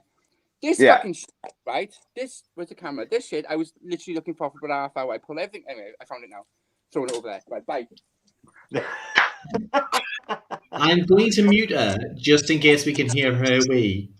But it truly does blow my mind to hear that, because that was my favorite, and I still talk about working in Newcastle like it was yesterday and how much fun we used to have with the cabaret there, and that's the kind of thing that I want to bring.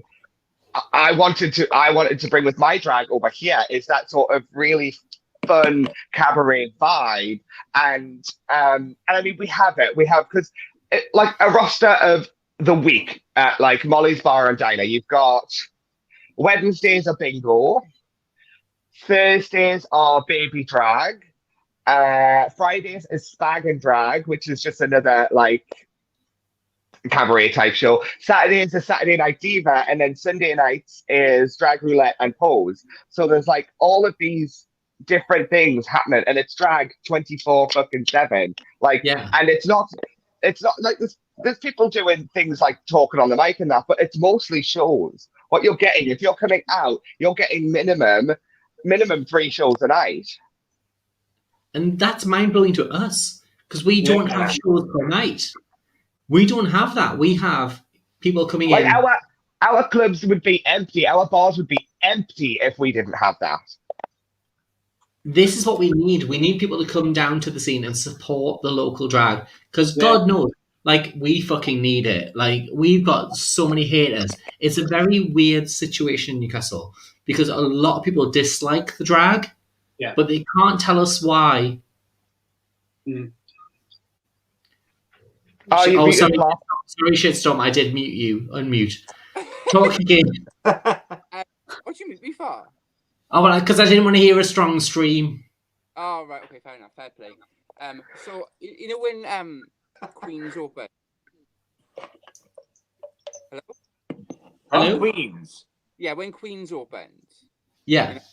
I went in there and I was talking to the new manager bloke, and I was like, "Oh, I used to work here before it closed," and he started slagging the drag queens off. I don't think he realised I was one of them. To fill tequila in, Queen's have a brand new cocktail bar where the dog used to be. Right. Okay. Someone's taken over it and it's turned it into a fantastic cocktail bar. It's really High nice. Right. quality. Yeah. You get what you pay for with their cocktail.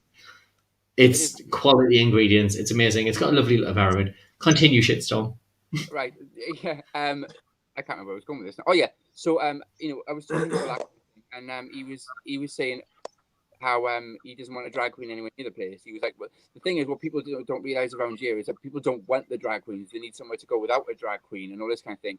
And I gotta be honest with you. I mean, I have seen that, like back home there were people like that, because I think back home drag queens used to be like really violent and slag everyone off that came into the bar, whereas now I think every bar has got a drag DJ on, and they're just kind of stuck there DJing and all that kind of thing. But that guy was swearing blind that people went somewhere without a drag queen. I don't think that's the case in Newcastle at all. I think people want to have cabaret. I don't think they want to have drag DJs. We're not meant to be DJs. I think that's the problem. I think drag became saturated in Newcastle because everybody was a drag DJ, and so people felt like they didn't want to see more fucking drag queens on stage as well. And I think that's kind of where it got to. You can only have so many DJs playing the Steps mega mix. Like, this is my go-to. Like, we all love it. We all appreciate it. But at the same time, we still need to offer something different on our nights. We can only have so many nights where we go, right, I'm going to DJ at night. Like, we need to have nights where cabaret happens. Nights where all happens. We need to last kind of year and a half when I was in Easy Street before I'd stopped, I was doing, I think it was Wednesday night was one of the nights, and I said, look, I'll do the Wednesday night, but I'm not doing chart music. I want it to be different, because I do that on, I think I used to do a Friday night. I was like, I'd do that on a Friday night. First of all, I'll be bored shitless, but also the customers are coming in. Every other bar you go into playing those same 10, 20 songs. So I said, right, I'm doing old school. I'm doing not up to the 90s, maybe early 90s. That's it. If it's been released in the last 10 years, I'm not playing the cunt, and I will tell people so. And I did that. And the first Wednesday, dead. Second Wednesday, dead. Third Wednesday, same people. And it gradually built a little bit. And it became, and people came because it was a night that wasn't the same as every other bar in the area. I think I must be the only one on here now, but I think mainly for me, I became well known for being a drag DJ and a host, so I absolutely thrive on it. I love it. That's what gives me that buzz when I go to work, and having a busy bar and people dancing because of your choices of music. And it's not necessarily you play up-to-date music, but it's the way that you are as a host to keep them people in the bar. That's what I thoroughly enjoy. Drag was like, when I got asked, oh, Lucy, you're doing a show, and I'm like, oh, right, okay then, yeah. I'd much prefer, like, because I've always said drag queen, there's 3 parts of drag, I think. Maybe nowadays this might be 4.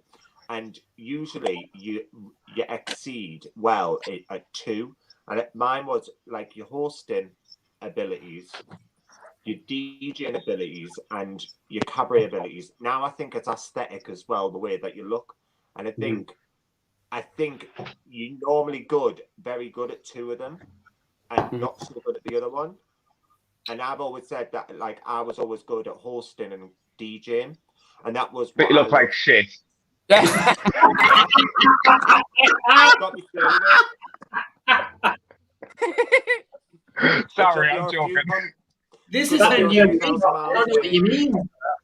But it's all right, Tequila. I wear eyelashes now. I never used to. I remember those days. That's the first time I've seen you in a long. But- We're gonna I think if you someone want had left. this, and I'd be interested to kind of talk to people about how they feel Drag Race has affected things. Mm-hmm. Yeah, because obviously, Tequila, you've got Drag Race coming your way very soon. Yes, we do. And there's already been controversy left, right, and centre. Yeah. And this was the one who I thought would be my favourite, and purely based on the name, was then dragged into controversy. Karen from Finance, he's had Karen a little from bit. Finance. Karen from Finance is a very good friend of mine. We work together here in Melbourne. As do I also work with Art Simone as well, who is the other Melbourne girl that's on the show. Yes. I'm for myself in a drink at the time. I'm just like, yours. I don't like to speak too in detail about like the whole controversy thing with Karen, because I know that I can come from a place of bias because she is a very good friend of mine. She has her apology quickly and went, look. Yes, and her apology is online. Yeah, correct. and and she wasn't ever coming from a place of malice. It was coming from a place of reverence where she grew up with that in her childhood. She had a toy that she got a Well, she had multiple of them, and that's so it was. I remember when you were on the jam jars. I remember the jam jars over here. I completely understand where a childhood reference can influence talent. Yeah, 100%. I'm very excited for the season of Drag Race out, and I don't know if that it will particularly change the drag landscape here, because the drag landscape here is so varied and so wide. Girl, get yourself in as a host. A local host is the word. Get yourself in as a local host. That's how you do it, apparently. Get yourself in as a local host for the tours, and they will be like, "We'll have you every time." Well, they've already got those girls. Those girls are already working. So those girls already host the tours. So you have a certain sect of girls that work with Club Kids over there with Andrew, but it's over here. It's in the Dark Events, which is like our Club Kids. And they have their hosts that regularly host their things. But in saying that, Karen from Finance was one of their biggest hosts for the international girls. So now, it's going to be really interesting to see who's sort of stepping up and doing that. But I mean, there's so much drag. There's so much drag here in Melbourne, and I feel really fortunate because we are back to normal, as it were. We have been. Like I've been back performing in clubs since the end of since November. Can you mute her?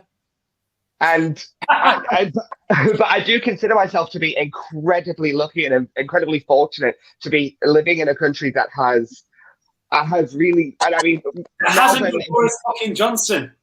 Yeah, and I mean, has been responsible. Yeah, and I mean, Melbourne in particular had it the worst. Yeah. Melbourne in particular, I think, probably had it the worst because we had a really bad second wave where we were getting like 700 and something cases a day at the highest point, whereas the rest of Australia just kept. Yes, but the rest of Australia just kept going business as usual, while we were the one state that was fully locked down. We couldn't leave our houses, we couldn't go to work, we couldn't do anything, and we were just the one little state in the whole of Australia that had to watch the rest of our country go about business as usual with no restrictions when we couldn't leave our houses. But it was awful for you at the same time, because you had all the bushfires, didn't you? That was, we had those at the start of the year. So those were done. We'd just gotten over those when Corona hit. Yeah. Something I do want to know, what have you taken from British drag across there? How are you representing Liza? I think for me, it's the general sense of camp and the general sense of fun that Australian drag is really strange because they want to be a bit like the American girls. They want to be beautiful and they want to be fashion and they want to be doing all of that, whereas I represent a really small subsect of camp drag. Yeah, And I call it, I still call it like UK drag. I'm like, what I do is UK drag. Do you know, Yeah. that's really Geordie drag, really, because I'll never forget when the first time I come to Newcastle when I met you lot, I could not get over how camp it was. I never liked it. And when my friends helped me move up from Swansea, they were like, "God, this is camp, innit?" Never seen anything like it in my life. And that's a really Newcastle thing. That is definitely, well, an old Newcastle thing. It's not. Is it more than normal? Yeah. The thing is, though, it's still there. Like, if you still look at the modern people who are coming through, you've still got amazing performers like Gladys, like Frida, who are still high camp. Like, they are still very modern. Camp effect. And Yeah. Somebody had put in the comments about what's your something about how do you feel about RuPaul's Drag Race and things like that. You see, I do have a certain opinion, but I just think I don't want the UK to lose that, because I do see. That's when I said sometimes a lot of UK drag queen, it doesn't care what you look like. Like, you might look a mess, but if you're still funny, people will like it. And Absolutely. it does become too much about the aesthetic, the way that people. Well, and that's the thing over here as well, is that everyone is so focused on looking like the Ru girls, and like they all tend to not. And I don't mean if any of the girls that I work with are watching this, I don't mean this to be fair, they're all asleep. as shade towards them or anything, but there is like a certain aesthetic that everyone sort of aspires to, whereas I don't. I'm still pretty much doing not too dissimilar. It's a bit more polished than it used to be, but not too dissimilar a face from what I've always done. And I'm exactly the same. I have the same face every time I do drag. Like, all of the girls are always trying to do different things and I'm like, I know what I can do. I can barely do this. I'm going to stick to this. Yeah, like, I've got my base. I can try other things, but the most it gets is that I might wear another colour. Yeah, or a colour. That's exactly it. But if you go through my Instagram, 3-4 years of my drag, I didn't buy anything different when I went shopping. It was the same colours, same everything. The kind of white, the white under the eye, the eyebrows. Everyone had the same face, and it was fine. No one fucking give a shit about it, I've still got it. Well, it was because it was about what you did. No, I specifically wore Budgie Blue and Penis Pink today. I was like, this is what I'm doing. I'm doing the Budgie Blue Penis Pink. Can I tell you, I can't tell you how many times a week I tell the Budgie Blue and Penis Pink story to anyone that will listen, because I'm like, this is the, I remember, and this is going back, when I was doing Drag Idol, I remember one night, Lucy, you were there, we were all getting ready together before Drag Idol, and we were in the remember the old toilets in the bank, where it used to be the dressing room? Toilets. The downstairs toilets before they did the renos, when it was that little, and there was the toilets there, and you would get ready in there, and there was me, Ophelia, Rory, Vicky Paris, Lucy, and somebody else. I want to say like Jenny Tonic, and it was only like 3 mirrors, and we were all getting ready over the same thing. Trying to get ready. Ready. God help us trying to get ready. And I was just like, this is like, I don't want to say you don't know the struggle, but like, that was drag for me. Yeah. That was what drag was. Now everyone over one mirror and trying to fit in. Like, me and Sushe back in the Viva La Diva days, we used to take turns at the big mirror. Yeah. It was like, I'm going to do my foundation and the powder, and then you can take over. And we'd literally rotate as the mirror went on. It's wild, because I just think there's so many up and coming drag queens, and there's more drag queens now because of the oversaturation of Drag Race and what it's done to the community, which in some ways is great. In some ways, I get a bit like, okay. Hang on, we've got Lucy reading the comments. Thank God I don't have to this week. What were you, Lucy? Open at the hub. The comments. Yeah, go on, girl. When it comes to Drag Race UK, I've got nothing against that aesthetic, and if you want to look that pretty and stuff like that, I mean, I am a little bit formal because I was always the young, thin, pretty one back in the day, but now I'm not so. Not pretty. That's exactly it. Half and a half from Tequila there, mind. What? When she moved to Australia, I was like, I've got my crown back. But, with Drag Race UK, I feel like I never watched Drag Race before the UK. Oh, why did you see? I still love it. I never watched it. I wasn't interested. I think because by the time it had permeated through, I'd lost my love of drag a little bit. And every single fucking night I was DJing somewhere, it was your favourite queen on RuPaul. I haven't watched it. I don't give a shit. Fuck off. Can I tell you one? I did watch the UK Drag Race last year. I thought, do you know what? I'll give it a crack. Partly because Bagger was on, and I fucking love Bagger because she's campus tits. I love and Bagger. she's a right hoot when you work with her. She is as well. And I loved it. And I was like, that's not representative of what I've seen of the US Drag Race. That's British drag. This year, season 2 for RuPaul UK, even better. Like, again, that is British drag. It's got the camp. It's got the humour. It's got Lawrence fucking Chaney. I mean, you know, Lawrence Chaney. Not proper British drag, but even the likes of Bimini, who, let's be honest, pre-lockdown, we were all sleeping on.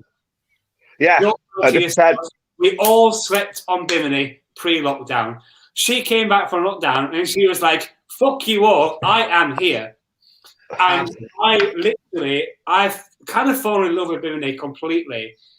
And yeah, she is, for being so bang up to date, bang modern, bang on trend, and so really in with the current political zeitgeist. Uniquely themselves.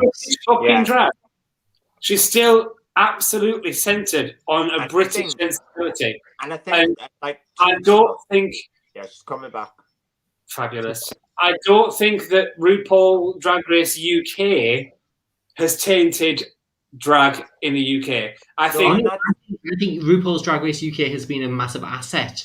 Absolutely, 100%. Because I think the US seasons had a negative effect on my appreciation of drag and on how people coming into the bars saw drag queens. I think now the UK seasons are saying, fuck that, this is British drag, step the fuck up and appreciate it and support it. Yeah, absolutely. The difference with some differences with UK and American drag, like a bit like what Tequila was saying, that's kind of happening in Australia, is that I think British drag, luckily for us, everybody is not a carbon copy of somebody else, or you know, you can say you're so and so, you're so and so. Some people can say, oh,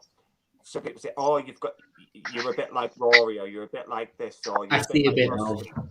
But everyone's got their own personality. If you do it for a long time, you stick with it. Then the RuPaul thing, what got me was, I remember working in Sunderland one night, and Sushe Buffet had just won, and I was DJing in Easy Street, Sunderland. And this young little kid, it can't have been any older than bloody 19 or something like that, come up to me and was like, oh, Miss Lucy. I was like, yeah.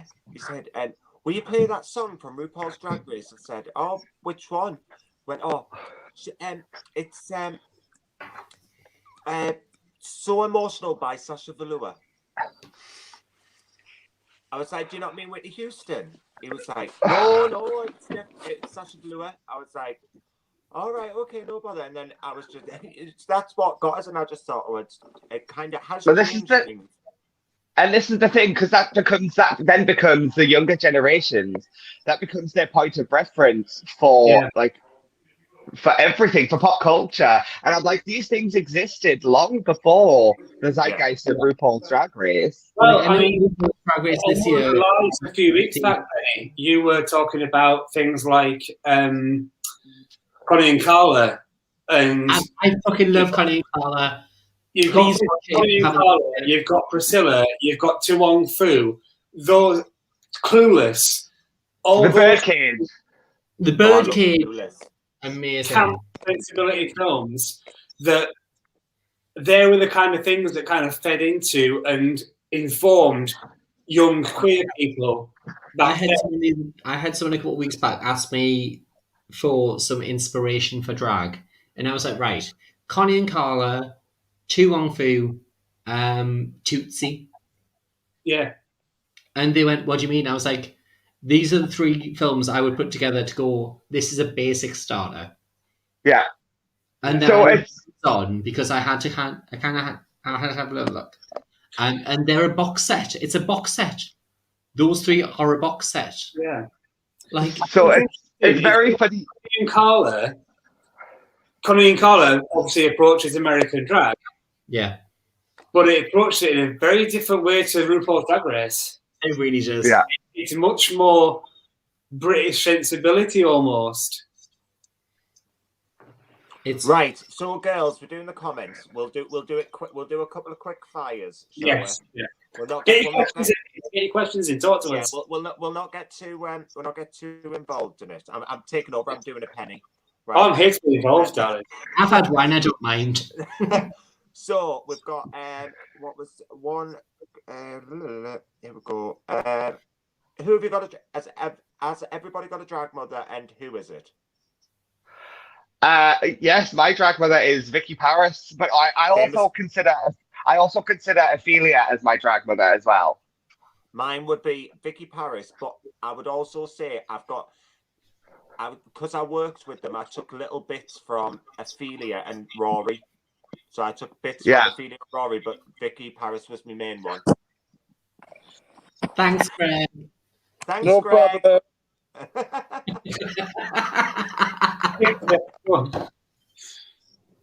For me, I didn't have a drag mother. I was kind of in a weird place when it came to drag in Newcastle because we didn't have any drag competitions when I started. I started as a flyer girl, just handing out leaflets.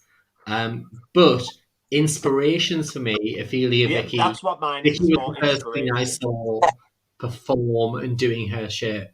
Ophelia's been a massive help. Miss Kitty also. Miss Kitty was one of the ones that kind of went to me, give me a fucking hug and get on that fucking stage. That was the Divas night in the Bank Bar. I mean, everything had gone wrong for me. My wig hadn't turned up. My outfit hadn't turned up. I remember that night very, very well. You were really happy. I was broke. Were you doing Diana Ross? Yeah. I was doing Diana Ross. There are pictures of it, which will be in the album. No. You have to share those. And Kitty literally squeezed me in and held me so tight. And she went, go on that stage and do what you do. Yeah. And that moment hasn't left me. Sushe, who was your drag mother / inspiration, or who taught you? Kind of similar to Penny, really. I kind of didn't really have a drag mother. I mean, the first time I ever did drag, I was 14. Oh, fucking hell. It was but back in the day, when I was younger, my parents still go camping, caravanning regularly. We did, obviously, as kids with them when we were young. And every year there's dogging. And there was a New Year meet every year, and one of the nights of the New Year meet was people got up and did their own kind of performance thing, and it was a whole thing. Go on. And so my first ever drag experience really was me at 14 years old in one of my mum's dresses and I don't know where I got the wig from, doing wig fields. You still got it? Dancers, probably. Yeah. In the bag. And it was camp. But when it comes to like kind of proper drag starting, shall we say, I did Drag Idol, but a year before that, drag for me started in my head when I was in college training in musical theatre. And the idea was in my head that I'd be in London, I'd be doing my training, I'd be trying to get work in the West End. And when I wasn't working, rather than doing what everyone else does and do waitering, doing bar work, I'd do drag because it was more interesting and more experience. That didn't happen because of health reasons. And so I took a few years away from performing, then decided, well, drag is something I'm interested in. So I went on my birthday one year, and by this time I was kind of around the scene a little bit just as myself. So I knew Rory and I knew Vicky, mainly from every Friday night going up, will you play some Share, please? Every Friday night. And I knew them through that. And I was like, well, I'm coming on drag next week. How exciting. I rocked up on my birthday night out in full drag, all by myself. I was with people, but I did it all by myself. I bought it all myself. I did my makeup myself. I didn't have any conversation with any drag queens other than, I'm next week in drag. There were so few drag queens. This is before Penny even started doing drag this.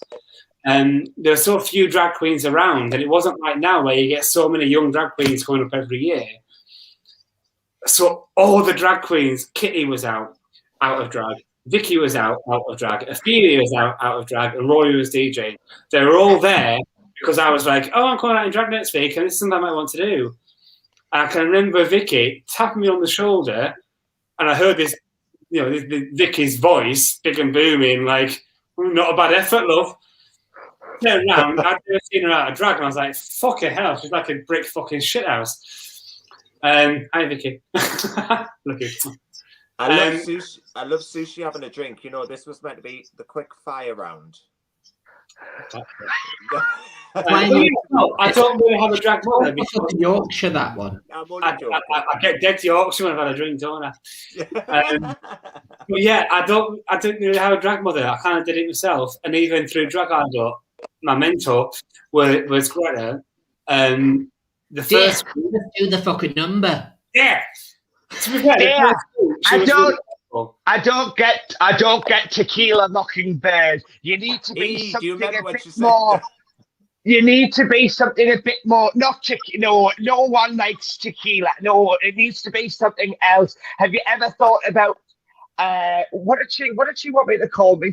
It was something so ridiculous. And I was like, I will take that into consideration. Insana Margarita. Now, speaking of that was one of the other questions about names. So where it was an inbox I got, sorry. But where did you get your name from? Yeah, but when it comes to names, we've got Miss Lucy who dropped her surname. We've got Sushe who dropped her entire name and had Ruby Reynolds. And then we've got Tequila who had to travel halfway around the world to make one. So actually, do you know what it was? Because I got my drag name first was Miss Position, and do you know who actually named us? Penny Arcade was like, why don't you call yourself Lucy Lastic? And I was like, all right, I regretted that since.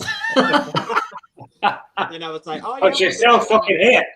And then Miss Rory had said, Lucy, there's another a drag queen called Lucy Lastic in the comments. Leeds. What? Yeah, I'm sure Paul's there somewhere. I don't know if she's still watching, but she was one of the original Lucy Lastics, who then went by Lucy Gastric. Yeah, well, I got Lucy Lastic. Yeah, and that's what we call her, Gastric. And then Miss Rory said, there's another Lucy Lastic. So she went, at the time, Peter Kay had just done Geraldine, and there was that lad called War Simon or something. So why don't you change your name to War Lucy? And I was like, no. No. And then I just I'm so glad you stuck with that.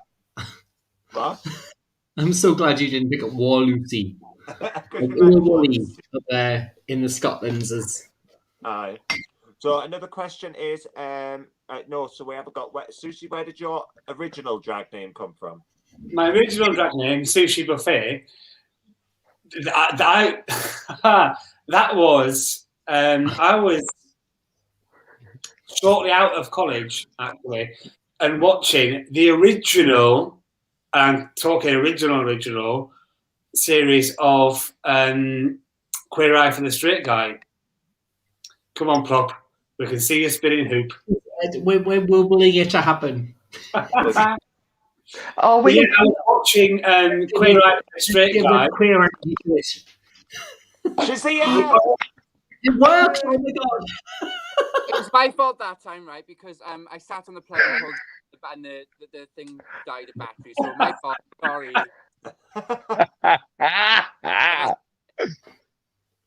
Anyway, what was he talking about? Anything nice? We're talking about Sushe's first name. Yeah, my drag name. So yeah, I was watching Queer Eye for the Straight Guy, and the queers had kind of, revamped this straight fella and done him up and whatever, and taught him how to create a sushi buffet. And I like it. Obviously, an American show, and all his friends came around to his flat, and they were like, "Oh, what's all this? What's all this?" And they're like, "Oh, it's a sushi buffet." And in my head, I, at the time, wanted to create a whole American character. This is like 2 years before I even started doing drag. And I was like, for some reason, I was watching this show. Oh, it's a sushi buffet. That's a camp name, isn't it? No, it's not. No. But it's stuck in my head. I was like, that's my name. And the number of drag queens outside of Newcastle, I mean, my parents were caravanning once, like way down south somewhere, and some random drag queen rocked up in a fucking trailer tent, and they got talking. And I think it was when I was in Turkey, actually, or just around Turkey. I was doing shots. Okay. This drag queen, they were talking to this drag queen, and they said what my name was. And it was like, oh, that's Cam, that's different, that's unusual, And it's unusual. That's unusual. It was the spelling that was the trick there. It's because it was meant to be who's she. Yes. Well, that's the thing. We played around with it. That I'll be honest with you, that was Greta. Oh, Greta! Hands up. That was Greta. She liked the name. But she said spell it with an E and the middle S, make it a question mark. So the year I won Drag Idol, and had a lot of signs printed up, and people in the audience putting these signs up. The middle S was backwards and had a dot underneath. Yeah. She was shit question mark P. Yeah. You've got to love Greta. She's got a lot to answer for, hasn't she? Yeah. She certainly does. A whole lot to answer for. The entire Newcastle scene she has to answer for. She has to answer for, 100%. We've all got a little bit of Greta inside of us. We've all got a little bit of Greta. I was always envious of Tequila's drag name. I thought it was always epic. I was like, fucking. I still think it's one of the best. I think she stole it from somewhere. She did. No, she was genuinely the first. Like from everywhere I've looked, she was one of the first. I'm raging that she had that. I genuinely think I was the first Tequila Mockingbird like drag queen, because every other Tequila Mockingbird I've ever seen has been younger than me and started drag after I started drag. So I'm like, since then it has been featured in AJ and the Queen as well, if I'm not mistaken. Yes, I did see that. I was like, and there's another drag queen here in Australia. She lives in Adelaide, and she's recently started doing drag within the last 12 months and has decided her name needs to be Tequila Mockingbird as well. I love that for her. You can have the same name, but you have to meet the standard girl. Step up. That's my opinion. Same names. If you're going to have the same name, be the best. Like, be the best. Well, that's exactly it. And that's all I'll say on that. I can't talk about that legal matter at this present time. I think it's interesting. Drag names are interesting because back in the day, drag names had to be a joke. Yeah. In the UK, your drag name's got to be a pun. It's got to be funny. It's got to be something that people will get. Whereas, partly because of the drag race US influence, that's changed a bit. And it doesn't be. Do you remember when I first came up here and I first met you all, and I first met Vicky Paris, and I slagged her off for her name? Do you remember? Vicky Paris? Do you remember I slagged her off to death? I remember you going, "Why is this a thing? What? I don't get it. What's happening?" But do you know what? Her name, I remember her telling us the story, but her name originally was Vicky Iris Paris. Yeah, VIP. Yeah, it's Victoria Iris Paris. Well, actually, Vicky's name was originally Beverly Banks. Yeah, Yes, originally. But then it was like Miss Rory. Hers was Rory Storm because Rory Storm. Well, we've got a game. Oh my god! I can remember, and again before my own drag days, when the bank was still run by Greta, before the original refurb, when you had the bar was in the top right hand corner, everything was tiled, it was minging. Tables crammed close together, it was tiny. And you had the stage in the window, like a stage no bigger than like the seat I'm fucking sat on. Literally two tables pushed together. And I used to go to a gay social group and we went out afterwards. And one of my first ever drag experiences in Newcastle was Rory Storm, one of her very early performances. And the mistake she made for me was doing a Cher number. She did Strong Enough. And obviously, as you all know, I am basically Cher's laptop. I worship that woman. Never. In a cheap red wig and a cheap gold frock, which was clearly borrowed from Greta, and was doing Strong Enough and didn't know the words. And I was literally sat at a table with my friends and I was like, what is this shit? That's my drag idol judging sister. I don't know what you mean. Just to clarify, I adore Rory. I think what Rory does now is incredible. She looks... not called Rory anymore. Like, Rory has lifted herself up beyond the Newcastle drag scene. Is this massive entertainer. Rory is the one that talked me into doing drag idol. Do you know, I got to tell you about my first experience with Greta, right? I'd heard her name, but I think she'd probably stopped performing by the time I got here. When I first left the sauna and started working in the yard, at the time, the yard was relatively quiet. It hadn't became, like kind of what it became. And I was working, they got Greta in to do Sundays, or every other Sunday, or whatever it was. And I was like, Greta Lamore, have you heard this name? And everyone goes on about it, right? And I was like, come on, let's have a look. And I was working the bar, deadest Sunday you've ever seen in your life. And Greta, she was fucking DJing with these massive vinyls, right?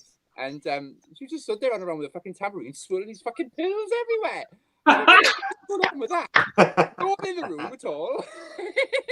The Greta pearl swing moment is iconic. You cannot see someone go without thinking Greta. I wonder why. Yeah. I when I later went back to work in the sauna, John got her in to do I think it was some night a week anyway. So Greta would be coming in once a week, and I'd like a coffee morning. You are like a coffee morning, something like that. It was, yeah. I did a sort of coffee morning once. She used to come in and she used to have her ham sandwiches. No, what she used to say, it was something like she wanted the cheese toasty, but then when I toasted it, she didn't want it. It was something daft like that. It was. She's on her own, honestly, God. And she sat there then for ages talking about curtains for about half hour. But I still regret being sat there on the drag idol judging panel, pulling out a sandwich out of her handbag and going, I'm having a snack. Like, that's Greta. That is Greta. And that's where we all come from in Newcastle. Like, that is the icon of Newcastle drag, is someone who will sit there in full drag and go, got a sandwich in her. Back to Rory for a quick second. The very first time I ever saw Rory, she was the very first drag queen I ever saw in Newcastle. And it was when I was going out when I was like 15, 16. And she was working upstairs. She was working upstairs in Tits and Glitz. Tits and Glitz. Jesus Christ. That was the very, very first time I ever saw Rory. She wasn't even performing, she was DJing. And she was really good friends with my cousin at the time. And she was just so cutting and so iconic. And I was like... She's always had an amazing way with words, Sarah Rory. Yeah. I loved my years working drag idol with Rory, purely because we were very different queens. But all My favourite thing will always be, you look like a panna cotta wrapped in shite. Mine, personally, is Cunt Incarnations. Cunt Incarnations was a moment that I went, and that was Rusty's year. Like, Cunt Incarnations was an amazing moment. Yeah. My favourite You one. can't come up with It's that. simple. It's the simplicity of it all. My favourite Rory drag aisle moment was she just went beige. That's what I walked on stage. That wasn't even a contestant. That was fucking me. Was it? Oh, I think it was you. It was genuinely me. She turned and went beige. Beige. But that again, just beige. You think that's so iconic though, because that launched, like the word that launched us out 1,000 ships. Like people still to this day are still going beige. I say to other people, I go, oh, beige. It's true. Like drag has given us so many moments. I think there was a time when because let's be honest, Rory got where she is with her mouth. Absolutely, because it's a talent. Yeah, absolutely. And I think there was a time when it went too far. And I think she's over the years learned to pull it back enough to still be that piercing, cutting, witty character without perhaps being quite as offensive as she sometimes could be in the middle days. I think having the ability to be so cutting, but still having the ability to pull it back is such a massive moment. 100%. I think to me, every drag queen, maybe not to the point, like everyone's done it at different stages of career. I mean, I know I'd done it when I was younger, and every drag queen, I think, when they very first start, always think they're the best thing since sliced bread. And you need that being knocked down a peg or two by Rory when she's on a night out and go, do you know it is? You're not as fucking good as you think you are. And then you kind of go, actually, you know, I'm not really not as good as I think I am. And then you start becoming your own kind of person. That's what I like about it. But genuinely, on that note, like when I went up to Vicky Paris when I first started thinking about drag, I've said it many times on this live. Like she said, come back in 10 years. And that gave me the drive to do it. What disadvice has a queen given you? That's another question that somebody had put. It was Nelly. It was Neil Sheen asked this question in the comments just before. I saw it pop up, and he said, "What was the best and worst advice you've ever been given by another drag queen about doing drag, about being in drag?" Best and worst. I think for me, I can't even think. I remember once there was. And I'm sure it was Vicky Paris. It was either Vicky Paris or Ophelia. And we were sitting down one day, and it might have been, I think it was after Drag Idol. And they were like, there's always going to be someone better than you. Stop comparing yourself to everyone else and focus on what makes you the best drag queen you can be. Yeah. And I was like, and at fucking, because I mean, I was 17 years old. When I won Drag Idol, I was still 17. Allegedly. And then, but I had a whole fake ID and everything. Like, I fucking fooled everyone. Allegedly. But, yeah, so then went on to, I mean, we're going back, they're not going to fucking hold us accountable for things from 12, 13 years ago now. But, away. Yeah, come get us. Come and see a drag show. I hear we do cabaret over here.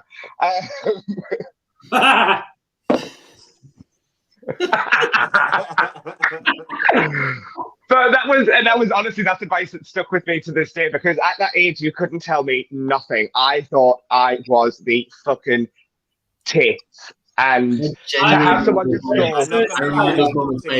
like we would be like, how about you do this? And you'd be like, no, I know theatre. No, that's yeah, 100%. I obviously love you now, but I did think that when I first started, I was like, It's going to get too big for boots. I didn't have that because 100%. I can remember the very first time I met Tequila, because you were the year after me in Drag Idol, and I was working in the yard by then, and my night in the yard was Drag Idol night, so I couldn't go see the shows, but I heard your name every week. And then week 4, you just kind of breezed in through the side door of the yard with all your bags and shit, going pretty much straight off stage, and just walked up and like, hiya. And I was like, who the fuck are you? And you're like, I'm Tequila. I'm like, oh, I've heard of you. And I feel like we clicked very, very, very quickly. Yeah, 100%, definitely. Because we But both, I still, you straight away were like, I'm a theatre person. This is what I do. I do theatre. And that was my background as well. So I think we clicked on that level. But still to this day, and I still get this a lot. My level of confidence is far beyond my level of talent. She's Far stagey. beyond. She's stagey as shit. But I still do it today. I still walk up into venues and be like, I am it. Hire me. I'm not going to give you a choice. Hire me. See, I never had that. Fake it till you make it, I think. So my advice to anyone out there: walk in so confident and just be like, "Bitch, you need to give me a job." Yeah. I never had that, and as a person, and Penny, you'll back me up on this. As a person, even with my drag, I always had confidence issues. I was never the most confident. Like I say, my first kind of regular gig in the yard, my friend Michael kind of literally marched me in and was like, "Give this lass a job." I didn't ask for that. Someone else asked for that for me. I think that's why we worked so well together, because we were both in the same boat. Mm. We both were that kind of like, I'm so insecure, but I have an amazing show for you. Yeah. Maybe I think I might have been a mix of both, because I was a bit like... Yeah, absolutely, because you Yeah, had... I think so as well. I had a lot of confidence. No, when I was No, out of drag, I had no confidence, but when I was in drag, I had loads of confidence, so it kind of clashed at times, which wasn't necessarily the best thing, but... So I think like, if we were going to give any advice to new people starting out on the drag circuit, be yourself, because every aspect works. Do you know my advice? Don't start. The only I've got a huge amount of advice to people. Let someone else talk. Have respect. That's a massive thing as well. Like, letting someone else have their moment to say something is a really big part of who you are as a queen or performer or king. Sometimes you've got to share the stage, and having that moment where you step back and let someone else have the mic is really important. You can't own the show unless you're the fucking headliner. And also, don't come out the gate and think that being funny, you being an absolute fucking cunt is you being funny. Keep your fucking opinions and all your shit that you've got to say about other people to yourself. Please. Well, I think Utica on Drag Race UK this week has been a big point for that. You can make the baseline jokes. You can go in for the fat jokes if you want to, but it's not necessarily going to work. Yeah. Like, I think it's all about being personable and funny at the same time. Yeah. One thing I always did, I'm not a naturally funny person. I know I think you're hilarious because you pull out some fucking one-liners. Fair enough. I'm funny to look at. But one thing I think is really important is making sure that if you're going to do the whole kind of bitching on the mic at someone, or shade, or whatever you want to call it, especially to a customer, you need to make sure that they are in on that joke with you. Yeah. And that's a talent with that before. That's a talent in itself. I've seen so many people literally walk out of bars, get upset, go to fight, whatever, because you're a cunt, you're a fat twat, whatever, and there's no context behind it. There's no history behind it. You build up a relationship and a rapport first with your audience, and then you can get away with fucking murder. I know. Yeah. Don't build that first. You're wasting your fucking time. You need to make sure that they're in on the joke with you. Don't call someone fat if you don't know they're comfortable with being called fat. Sorry, can I just... We've got Greg going. Hi, Greg! Hi. Greg! Greg. I love Hi, that Greg. you're more in tune than Hi. Plop has been for the entire night. The iPad's on 1%, so I think the problem is it's using too much electric and it's not charging quick enough. Pop Okay, 50p in, Oh, though. God, I'm on Like, 1%. this is the Back smooth on. stream we've had. I've changed the plug sockets. Fucking hell, I'm on Extension. 19%. Can we just have a lot of hearts for our Greg right now? Because our Greg has been here. Greg, all whatever our you career. need to fix it, because these shots, the technical difficulties, are getting me pissed. Well, that's the drinking game. Whenever Plop has to reconnect, 2 you have to minutes. take a 2 drink. minutes. But no, like our Greg, I think our Greg has looked after all of us at one moment Oh. in time. 100%. He's just run away now. I don't know where he's gone. I think he's scared it. So just a little salute to our Greg, because he's been there for all of us at the moment. Cheers, Greg.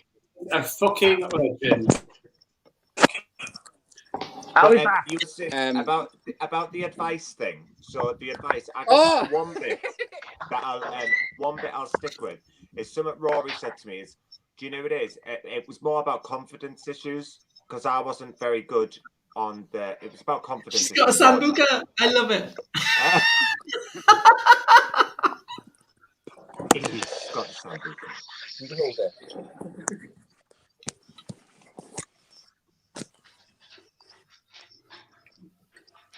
I thought you've got work tomorrow. I'm loving Greg's answers. I'm not gonna lie. Just the one. Just one. Just the one. Just the one. Oh, I've 10 days off. I've heard that before. Just the one. I love Greg going just the one, because usually when you're there in pink room, he's going have this one and that one, and then this one, and then that one. Like, Usually he turns up and buys 6 of the cunts in a row. Plop. Pen. That's only when we finish work, Plop. 5 weeks. There's some more questions in the comments we've missed out. 5 weeks. Hold on. Lucy. Yeah. Greg. What were you saying? Rory gave you 5 advice weeks, about I've had this. confidence. 5 weeks. Oh, Doing very well, Pep. Who was that then? What was that? Oh, Bring it off. Sorry, so the confidence thing that Rory gave us was that and it doesn't matter, you might. Oh, somebody else left. It's not me. We've lost Lucy. Ooh. Oh, no. How's it feel? How's it feel? Well, I'm looking back at a couple of questions we've missed out. I feel like We've missed so many because we haven't had a chance to go into them. I know I'm having so much fun. Can I just say I'm having so much fun. I love you girls so much. I've missed the whole thing, but I love you too. I can't work out which side of the iPod I'm in. Mark, It's very back to front. what's your favourite drag memories of yourselves? That's our Anna. Have you already discussed the drag for you? We did a little Yeah, bit. about 2 hours ago. Yeah, I got it. Well, that's yeah, that's how we met. That's how you met all of us, because I came down for you, and then you came out afterwards with Miss Penny. And You were like the weirdest afterbirth we've ever had from a competition. yeah, You are?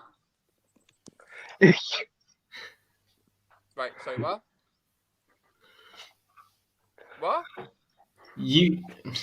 It's not as funny if I say it again.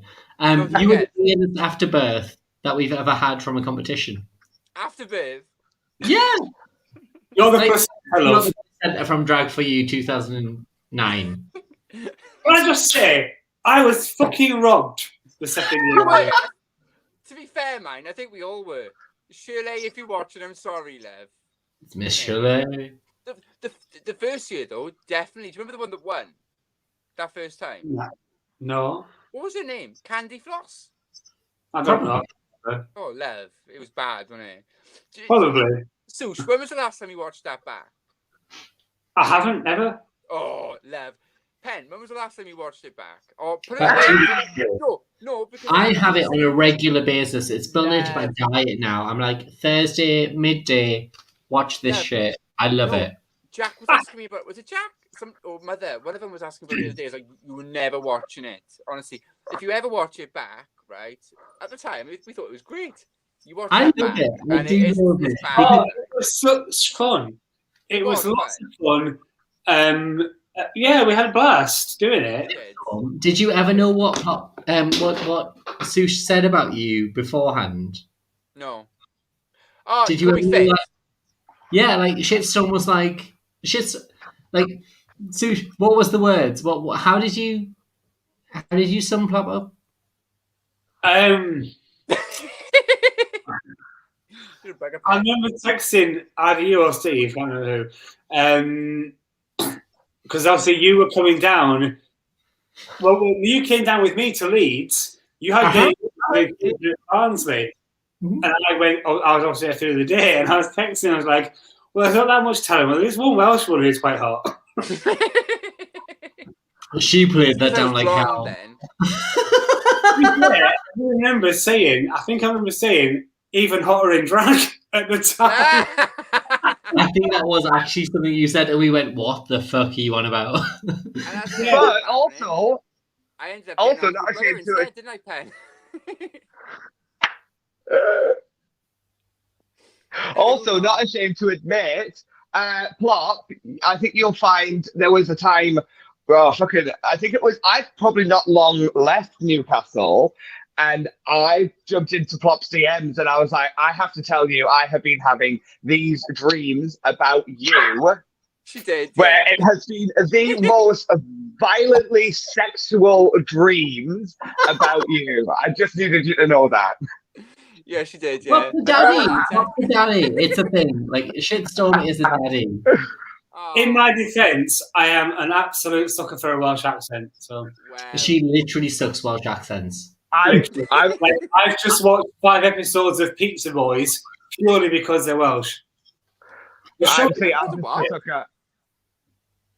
I'm just a sucker for a big thing.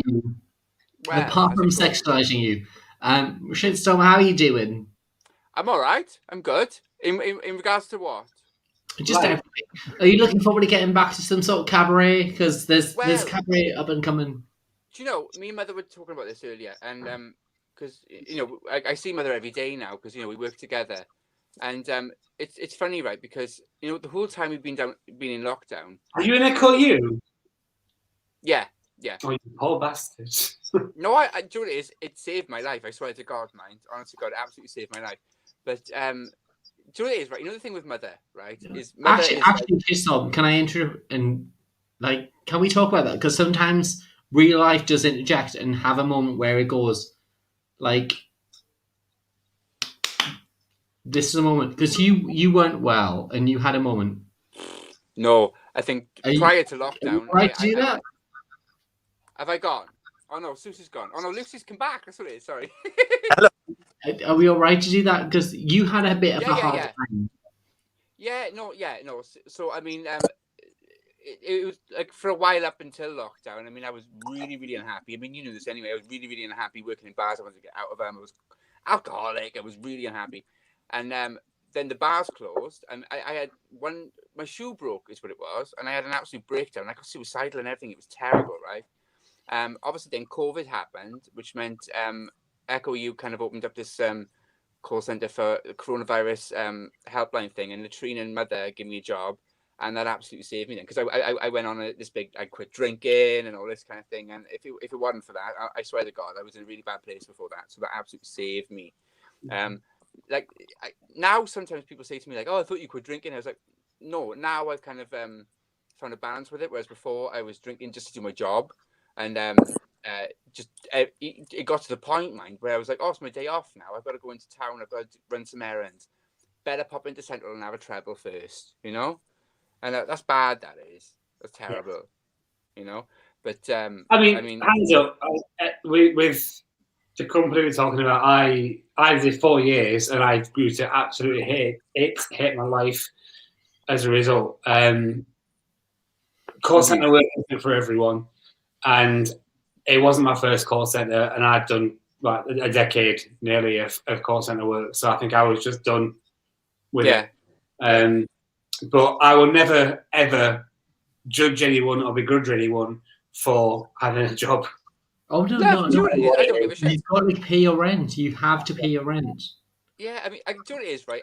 I bought a Nintendo Switch back in like October or something like that, right? And I know it's only a Nintendo Switch, but it's the game console ever. I love it, mind. Honestly, I've wanted one for years. I mean, the thing is, I managed to buy it outright out of my wages, right? Whereas maybe like 9 months before that, I couldn't afford a pair of shoes. That sounds like such a thing. But when you work in drag, like, trust me, you are living. When you go straight back in the back, you are working.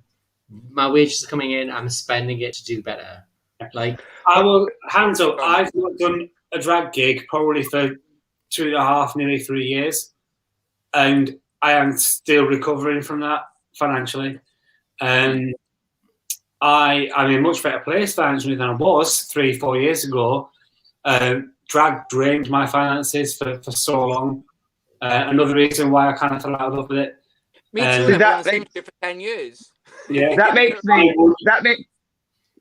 me really sad to hear that, because I forget that that's what it's like. And when you were talking about it earlier, all of you, and saying like drag isn't my main source of income. I have a full-time job. I work 40 hours a week in a full-time job. As a merchandising manager. So I do that 9 to 5, Monday to Friday, and then I also work like 3-4 nights a week in drag as well. Yeah. But that's why I was saying that drag is a lifestyle, not a career. Yeah. Do you know what, right? How to have the drag, when we first started working in that, when we first started working there, in the first lockdown, it was coming up to payday and stuff like that, and I was kind of like looking through websites for like clothes, because at the time I was starting to put on a bit of weight now, so I could kind of buy different clothes and stuff. So I was like, looking through it. Mother was come over, and the thing about Mother is she's I don't know anybody that just like has got such a passion for drag as Mother, right? And she's looking at what I'm buying. She's, I hope you're buying new drag. I'm like, yeah, I will. I promise. I'll do it now in a bit, right? And every day, Mother was like on my case. I hope you're buying new drag. I never did. I never did. Pop, I can still smell your suitcase. Oh, love. Only you lot would know, right? What was it like? I used to go off, do a show or whatever, and sweat like fucking those in the same costume, every fucking outfit every time. That fucking PVC thing I got from Kerry Dupree. Oh, remember it fucking stunk, and it would go straight back in the carrier bag in that suitcase until my next gig. And I come to Newcastle, and remember, I didn't even have to open the suitcase, and you could smell it. It was bad, wasn't it? Oh, Lev. That's the boy. Aye. Yeah. That fucking jacket. And I wonder why bits are falling off it now, and all the PVC is melting off. Lev, honestly, flakes of it everywhere. It was a waft that hit you when you walked it. You need to kick me out of your house. See, that's mad. That's mad to me, because I'm gonna wear this for bingo tonight. But in between then, I'm gonna put this in a wash and dry it so I have it fresh for tonight. Oh no, I couldn't do that. Washable? What? Wash and dry. Yeah. Mine's stone, so I can't do that. There's a bit of stretch fabric, love. Well, she needs it these days, too. Fuck off. Fucking horrible fat cunt. Right. So if you had any words of advice for someone starting out right now, what would you say? Don't do it! I don't know. Yeah. Hold on. I don't know, because I never got to hear what fucking Rory said to Lucy. Don't do it. No, what Rory said to you. Now. About You cut out. She said to me, about confidence-wise, she said, if you're not very good on the mic, she went, I'll give you one piece of advice. She went, do you know what it is? Even if you've got 13 people in the room, if you think something's going to sound funny in your head, at least say it, because, believe me, 99% of the time, one person in that room will find it funny. And if you're making one person laugh, you're doing your job. There we go. Boulevard running on 13%. But then also, I'm just joking. Please hire me. But also doubling back to that as well. That's great advice for up and comers.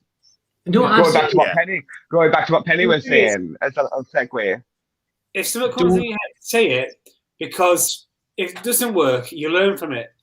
As long, like, I feel like now is very different because we do have to be very careful about offending people. Yeah. But at the same time, if you're not that kind of person, you're not going to make that kind of jokes. Like, Yeah. I don't. If I made racist jokes, I might be wrong. There might be pictures comes back and haunts me, but I don't feel like I've ever said something that is offensive to a race. I hope I haven't. Either have I.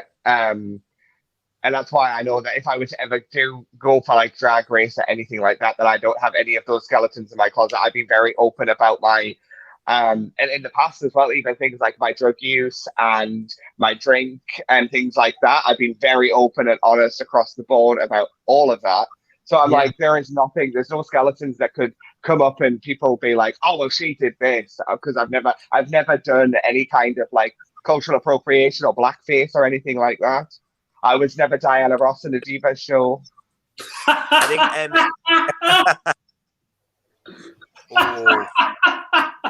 to be fair, hashtag get Penny cancelled.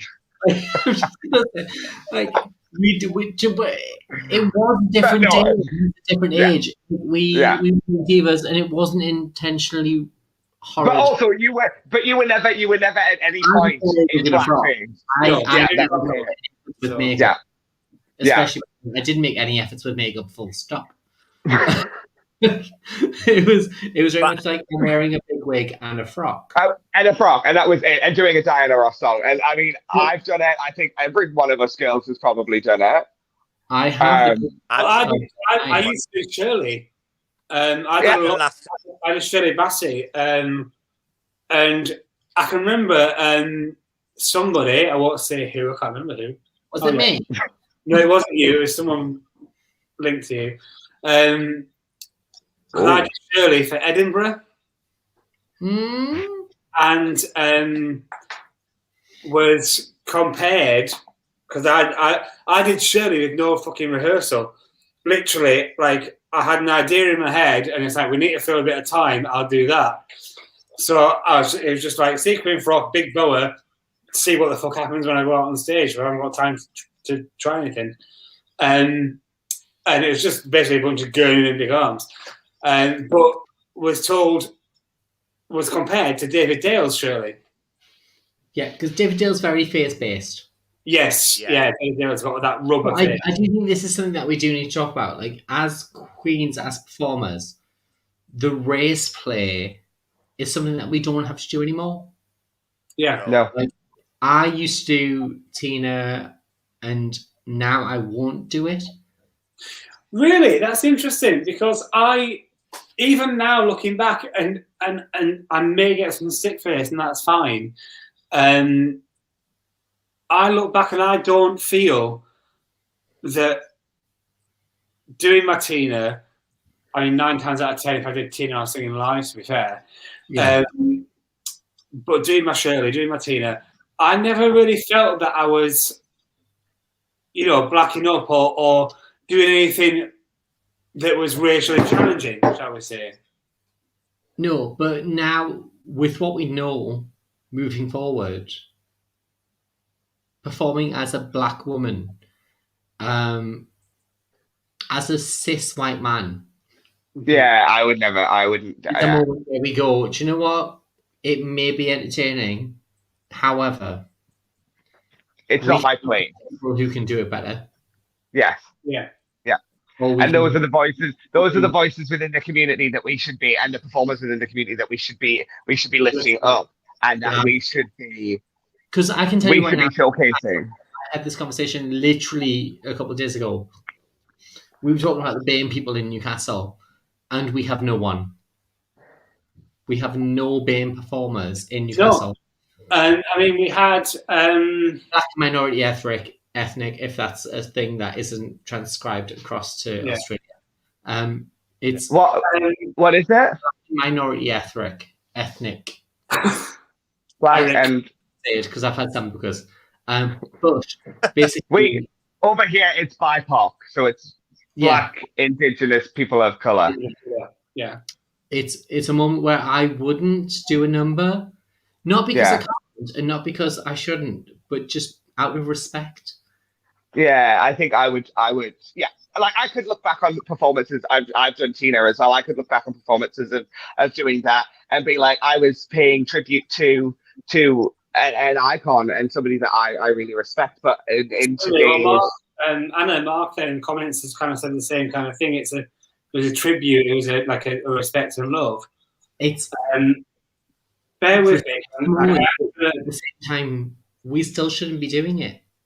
No, and that's the thing. I know so many other performers out there in today's climate and in today's performing scene that can do that much better than me. So why do I need to do it? Why would I want to do it?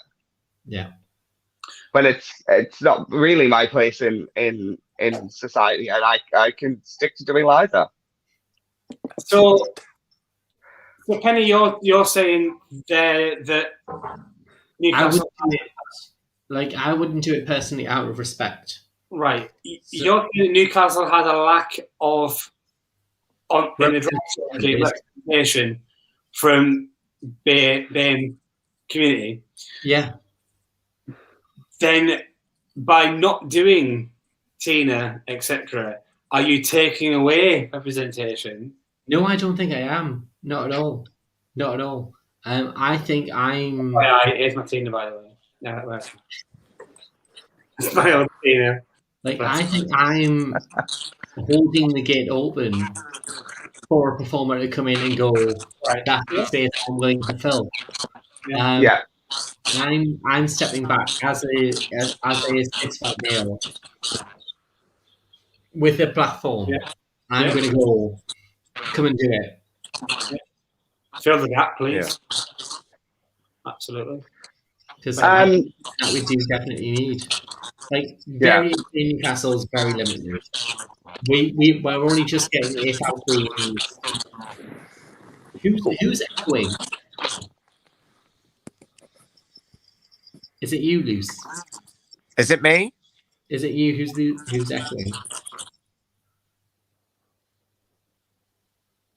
Has someone got it playing on another device? But no, I think when it comes down to race and things like that, I feel like we have to, as performers, absolutely 100% respect the race. Yeah, it was definitely Lucy because she's gone. No, I'm just checking. It wasn't me. But I know because I've had to change from the iPad to the phone. Shitstorm somewhere echoing. She's holding us. A ring will still be rotated. That's what it is. But I feel like Newcastle as a scene in itself has had a very difficult time with this because we haven't got a lot of representation. Yeah. We don't have a very varied customer base in the bars. We've always been... But then sometimes that's not necessarily the drag queen's fault. No, not at all. It's very much customer based. Yeah. But at the same time, it doesn't mean we have to perform as strong black women in drag. Yeah. We have many other strong white women that we can perform as. Yeah, 100%. And that's probably... I also think, and as well with it being such a huge cultural shift at the moment, in terms of the things that we see coming out of America, like the Black Lives Matter movement, coming to the forefront. I mean, it has always been there, but seeing that everyone is standing up and saying, we're done with this, we have had enough. Fuck all of this. I think, now is the time. Now is the time. Now is the day. Yeah. I think we're living in a really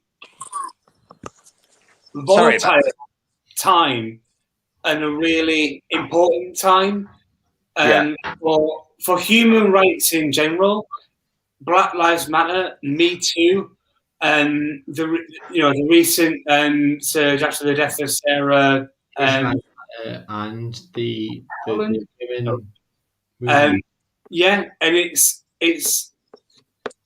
And it's such a zeitgeist moment right now, and it's a very fine line to walk for cis white men. Rightly so. Rightly so. It should be a fine line. It should be a delicate balance. It should be difficult. Because that's the only way that anyone's going to change. Anyone's going to have a different opinion. Anyone's going to look at it and say, yeah, that's fucking wrong. It's the only way we can affect any kind of progress. Yeah, it's the only way I believe that we can sort of affect any kind of progress in the world and as a human race as well. Like now is the time to be on the right side of history as well. Like for me, as Sorry, what are you talking about? a weekly online show, I have had predominantly white men on my show. Like I think the one exception has been Frida. But that's not because I haven't asked other people. It's because I've been working very locally. I've asked people I know. I've asked people who are in my circuit. I've asked people that I'm very aware of. And obviously, if anyone else wants to come on and jump on one of my shows, just drop me a message because I want the not tonight, not by you tonight. But can I try on another time? Because I've missed this whole fucking thing. Give Potter her own one. Just going to very quickly say, we understand. I think a lot of us, if not all of us, on here right now, we're very much fighting the good fight. We are there behind you. We are very much 100% kind of going. We're there. We might not be able to represent it as white gay men, but we are there. We have your back. We're there. Yeah. Shitstorm though, what's happening? I'm all right. What I did was I let the iPad charge up just a little bit before I went and got Greg to put his thumb on it. He's put his thumb on it now, so I'm here. So he's probably about 10-15 minutes with me. So what I miss? Every time you ask a question, going, guys, it cuts out. And I missed the question. Right, what I'm going to do, I'm going to let Lucy ask the questions. I'm going for a piss. Well, Luce, what's the question? there's a comment there relating to what we're talking about. So I'm going for another tab. Hold on. Do the questions. I'll be back. I'm Sorry, Shitstorm. It's because you turned up that we can't stay. Lucy, what are you saying, love? Nothing. I'm not on my. I'll have to go up. Wait there 1 second. I'm gonna go on my iPad. Just because it was dead, so I'm gonna check the question. I don't know what. So where we're going? So who's drinking? Are you all drinking, or is it just me and Penn? No, I'm drinking. Well, I've had a couple of cans. I'm not doing shots. I've had a vodka. You drinking? It's 10 a.m. here, so I won't be drinking, unfortunately. Oh yeah, what time is it now? 10 a.m. 10 a.m.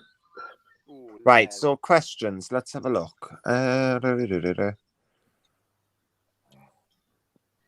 See, like I didn't comment on the one beforehand because I didn't really. I came in halfway through about what you're going on about. So,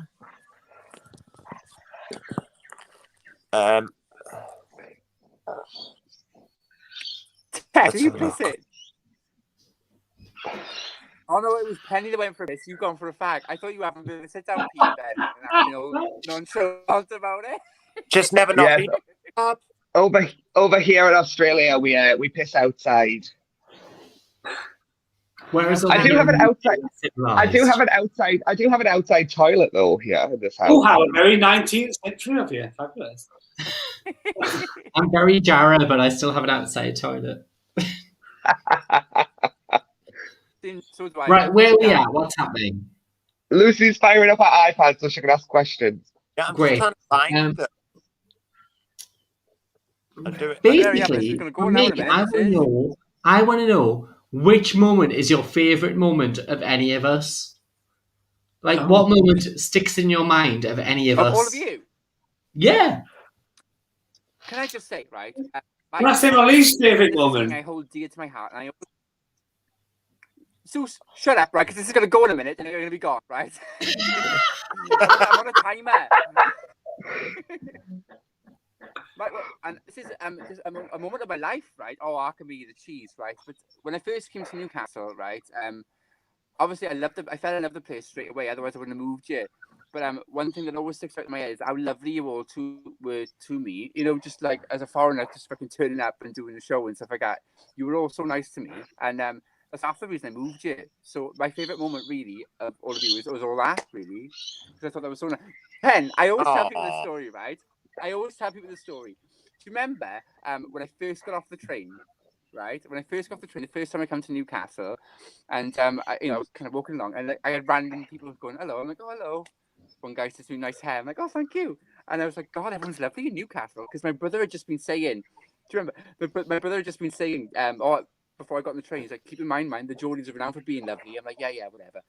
So I get off the train, and everyone's saying hello and being all nice. I always compares it to that bit in Beauty and the Beast, you know, where they're all hanging out the windows going, "Bonjour, bonjour." I always say that's Newcastle to me, that's Newcastle. And all day Penny's going, "Oh, they're all cunts in Newcastle." I'm like, "No, you're all lovely, you're all lovely." Then that night, I had that massive row with the barman from the bank. Do you remember? I remember. You're right, Pen, they're all cunts. It was such a juxtaposition, but still it brought Plop 100% into Newcastle. Sorry, I've just had a dog walk into my room. Which one is it? Lily. It's Lily. Oh, she's still alive. Fucking hell. Holy hell, fucking Jesus. Mackie's still alive. She's still alive. Hang on, bear with. Mackie's still alive. How many people got this Lily? Things keep popping up. Oh, I hope it's dying. Right. So this... I'll tell you what, in the cold house, this really does stand up. This dog was running around while we were rehearsing our show. She was. And Will, is that the same dog? Like, it's the same one. We kicked her several times across the floor. Like, Lily, don't she spun, but she's here, and she's horrid, and she smells, but she's still here. Oh, she was As am I. I always liked Lily more than the other ones. I liked her and Fat Daisy. I didn't like Bruce and that. Fat Daisy. Fat Daisy. She was and no, Fat Daisy's still about. She's got Carl, so he's still looking after her. But Lily's still very much. Which ones have you got then? Have you just got Lily? Have you? I've got Lily and I've got Louis. Oh, I remember Louis. Handsome Louis. Handsome Louis is a little shit. So if we're doing this, I'll introduce my two. This one is Falcon. Hello, Falcon. This is Falcon. He's my fat man, and I love him very much. A shoe. You've got an old boot there, have you? This is going. And this is Frenchie. Hello, Frenchie. Frenchie what? Frenchie looks like Blanche from the Golden Girls. She's just Frenchie. She's my baby. So they're my two kids. I'm not even allowed to go fish. You know what? Well, I'll show you mine. Ouch! Ouch! Come on, everybody out! Oh. This is Maleficent. That's my pet.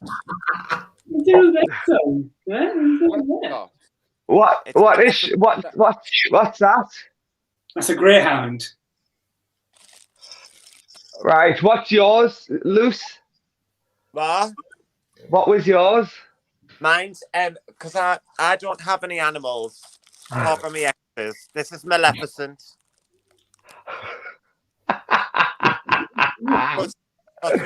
I got Greg. We all know Shitstorm lives with Greg, so yeah. There's enough animals in that house. But no, honestly, like, do you remember kicking this little puppy across the floor while we were doing numbers? Yeah. She's all. Let's say she's grown up, but she's got less hair. Oh, yeah, I got surprised, mind. That hair used to get everywhere. Do you remember when we first moved in together, Pen? You were like, "Oh, do you want to take Lily up to your room?" I was like, "Yeah, go on, I'll have Lily up to my bed." And the next thing you know, hair all over my fucking bedroom. I was allergic. I'm still allergic to dogs. Never mind, Penny. You have them. You have them. Have we all lived with Penny? That's Apart what from I was Tequila. just in my head. I haven't. Everybody lived with Penny. What can I say? I'm a very charitable person. I mean, I'll kick you the fuck out, but I'm a very charitable I person. still tell people of how I lived on a windowsill for a few months. Oh, honestly, girl, she had a That lot to do windowsill? with Oh my God. windowsill. The arcade drag home. I thought that was a joke. No, the windowsill was a thing. No, it's a genuine thing. It's a genuine thing. Sush lives on the windowsill. I lived on Penny's windowsill for 4 months. It was out of the You know windowsill, this. mine. Who's fair play? Oh, that windowsill. Honestly, Speaking I of would the windowsill, never I rewrite remember, it. It was a moment in time. I remember coming in, and the windowsill was normally my place. And I came in from work one night, and Penny and the ex-husband were having sex on the windowsill, and I didn't know what to do. So I ended up going back out the house, and I thought, do you know this? If I come back in and I slam the door a bit louder, they might realize that I'm coming. They didn't. So I think I ended up just going into Penny's bed. Like, I'm not going to lie, I'm shocked we were having sex. Yeah. It was the early days. It was the early days. Oh my God, so On that funny. note, if you have any advice to give oh. to your older self, if you have advice to give to your past self, what would you give? Oh, don't try and be friends with everybody because you're always going to upset somebody. Fair play. Work harder. Work harder and don't just rest on what you know. Always evolve. Always realize that you can learn and you can grow. That is, and keep your fucking mouth shut. If you've got nout nice to say, don't fucking say nout at all. Fucking shut. True that. Absolutely. True that Like, is. listening to Ophelia now when she was saying, like, you know, be nice to people on the way up because you're going to meet them on the way down. Yeah. Like, do we meet them? Yeah. Yeah. And it's never nice on the way down. So if you're not nice on the way up, you're fucked on the way down. Absolutely. There's a certain queen I got to keep telling off for running their mouth. A certain younger queen. And it's the gospel, though, isn't it? It's the truth. You have got to fucking shut up sometimes. Yeah. You have. Definitely. I'm not mentioning no names, but yeah. No, it's true. It's very true. As someone who should have shut the fuck up, I absolutely say you should have. Like, yeah. Real thing. Sush, what about you? All centre work. Yeah, don't fucking do it. I love it. I would, knowing what I know now and where I am now as a person and physically with my health, I would potentially go back to my younger self and say, don't let your health stop you. I didn't follow my planned path, my intended path, and my dreams because of my health. And looking back, I probably could have done. You absolutely could have. And I didn't. And I don't believe in regrets. I don't believe that's a thing. It's literally tattooed on my left hip. No, forget regret. Rugrats, yeah. Yeah. No regrets. I don't believe in regret. I don't regret the choices I've made, however shitty they may have been. But I would say to myself, just go and fucking do it. If your health fucks you up for a little bit, let it and come back. I didn't do that, and I don't regret it, but I will do it differently. I feel like that's very fair. Tequila, what about you? Oh, I've said mine. I've just be nice and work harder. Yeah. Like for me, it's very much one of those moments where I'm like, learn as you're doing it. Like, if you can, learn as you're living it. Because I've done the same mistake several times. Several. at times. And now looking back at it, I'm so thankful of where I am. Like, Ken, can I give you some being able- compliments for a minute? Mind? Is that all right? Go on. Right. Okay. So I'm really loving where you are at the moment, right? Because we laugh and joke, don't we, about how you give up drag every year and you're back on it the next year, and like, what's the matter with it? What's she doing? I thought she was trying to shut me up. But no, I mean, over the years, I mean, obviously you've quit and picked it back up millions of times, but I think this time I'm looking at you, right, and I've just seen you blossom something chronic. I think what you're doing now with these lives is your bread and butter, and I can see that you're loving it, and it's showing in you. So I just got to give you 10 out of 10s and shit like that, because I think it's really nice to see. So yeah. Thanks, lass. Genuinely, you're not the first person to say it to me this week. Shut up. Like this week, I've had about 3-4 people say it to me that they appreciate the change that they've seen in Penny in the past few weeks. Like, I can wholeheartedly say this has always been me. I've just been in circumstances that I wasn't comfortable with. Like, I felt like I had to have my Jurassic Park moment. I felt like I had to have my backup. I felt like I had to look after myself. Whereas now, being on my own platform, I can just relax into it and I can have amazing guests and have fantastic chats and talk about real genuine issues and topics that actually matter to people, rather than just being a karaoke host. Like, I'll always just be a karaoke host, and I love doing it, absolutely. But at the same time, having this moment online to kind of go, this is actually me. Like, yes, I might have a face on, yes, I might be wearing a wig, but this is actually the Penny Arcade that's kind of in there. I'm not bad. I would like to say that watching these lives the last few weeks, I've seen the Penny that I felt like I knew a little bit of. Well, shush! I can't be doing all of this. But no, genuinely, I miss this bit of Penny that I knew and I was very, very close with at one point. And I really hope that we can get together really soon and kind of spend more time together. Fair play. I don't know what to say. I genuinely don't know what to say. Genuinely. Don't shut up. I just get it. Camera's fucking up. I don't know what's happening. No, honestly, it means so much. It does mean so much. Right. Can I just say, by the way, you've asked everyone this question, and I'm still online, and you haven't asked me? What? Go on then. I can't remember what the question was. What was it? I don't know. How do you make Penny Arcade cry, apparently? Absolute bunch of guns. Oh, that's one of my CDs. You do this routine. Right. Actually, I can interject and be like, right, Sushe. Yes. When are we doing cabaret again? Hot Honey Drag? Yeah. When's the Hot Honey Drag reunion? Right. Probably not anytime real soon.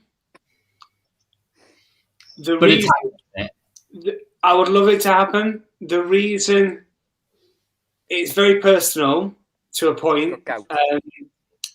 Basically, at the moment, I am currently experiencing kidney failure. So I am very likely to be on dialysis in the next few months. That is going to affect most aspects of my life in some way. Yeah. It will certainly affect my ability to do something like that. Better crack on then. I'll be Shitstorm! I'll be honest with Yeah, I haven't talked about this very much with many people at all. It's a personal thing. I'm struggling to get to grips with what it means for me generally in life, and how it's going to. I don't know how it's going to affect me until it happens. Realistically, the upshot of that is, at some point, I need another kidney transplant. I've had a kidney transplant. This has been going 15 years. Thank you, Dad. I love him for that.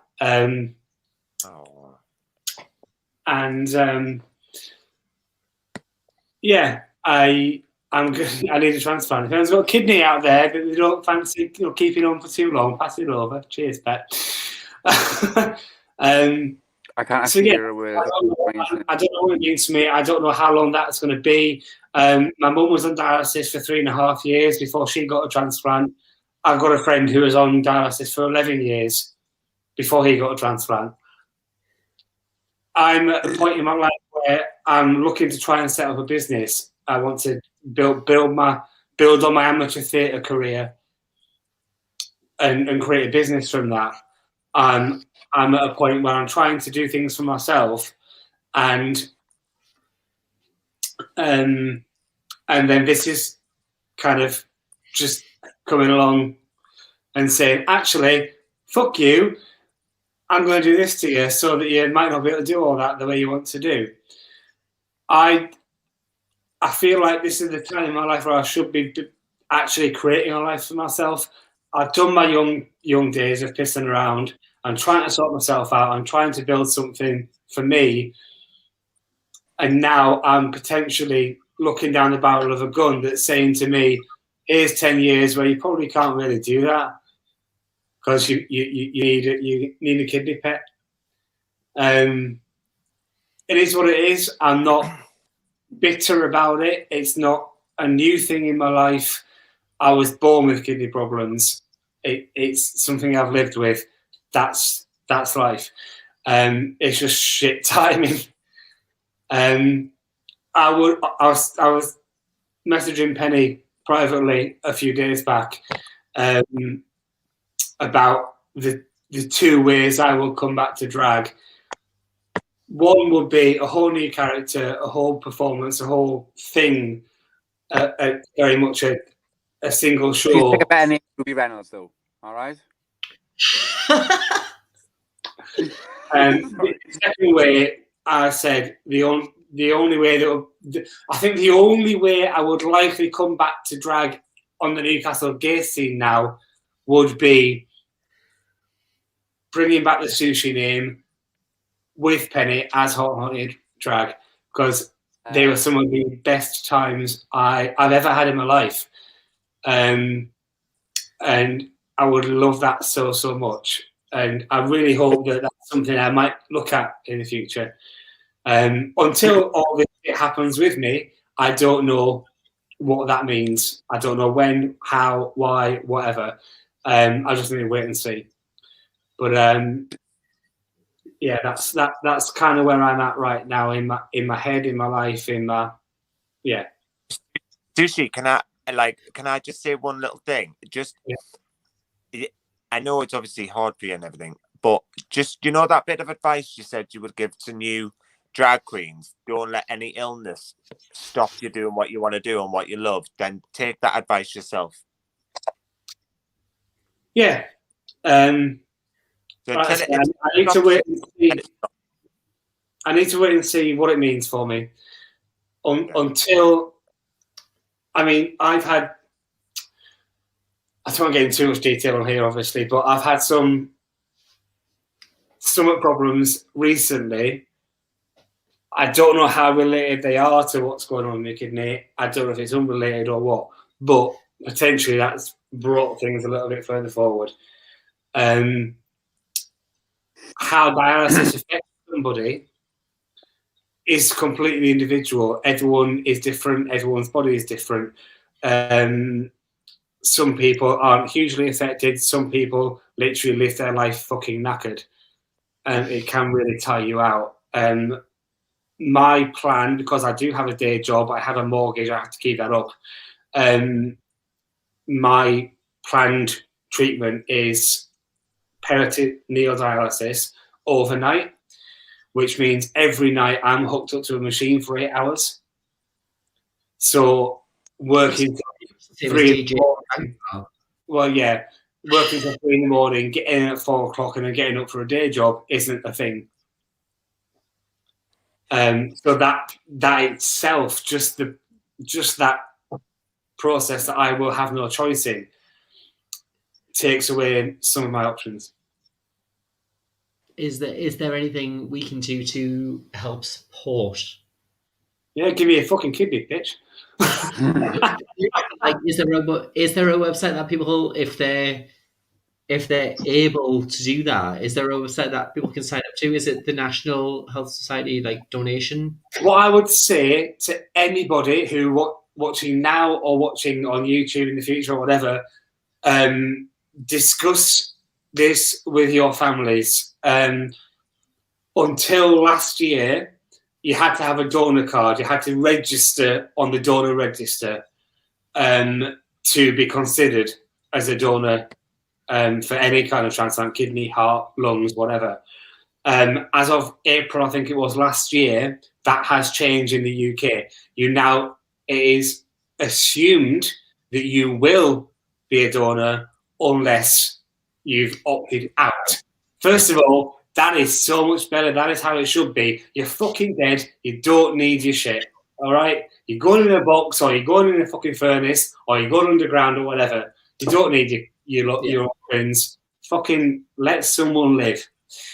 But discuss it with your family. Discuss it with your friends. Make sure everybody and anybody who may be around when you die knows your intention, knows that you are happy for your organs to go to somebody else. Because even now, when it is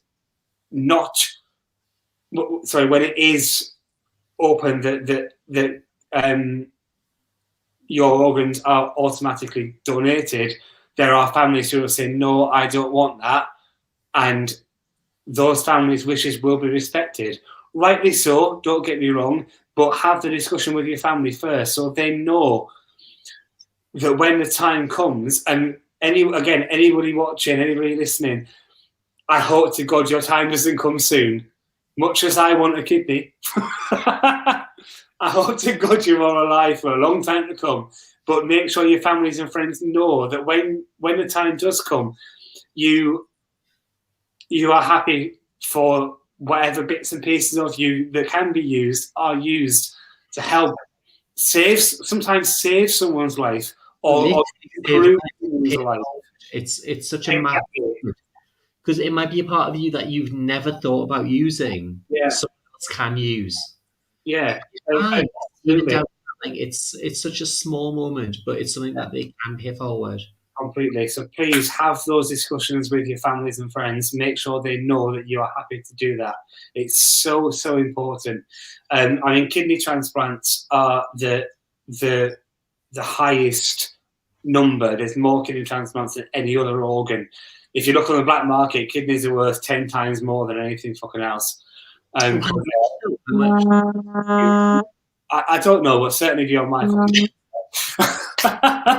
I mean, if I can make a profit, I'm not going to lie.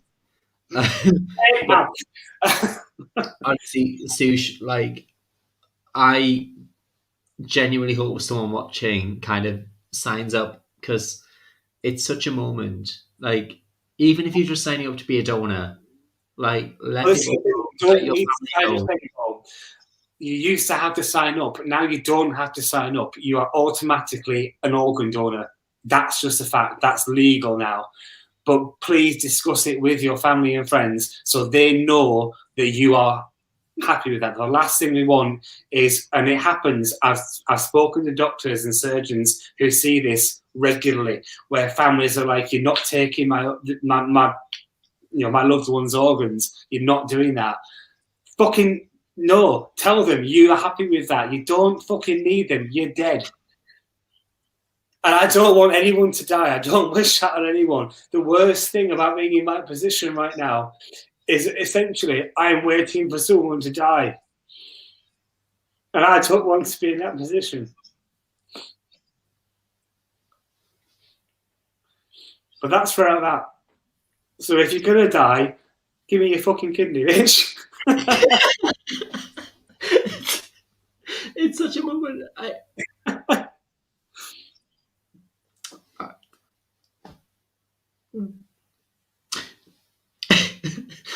What would you do if you had a drag now? Honestly, like Sushe, John, Ruby, girl, fuck's sake. Honestly, I genuinely pray we can find something.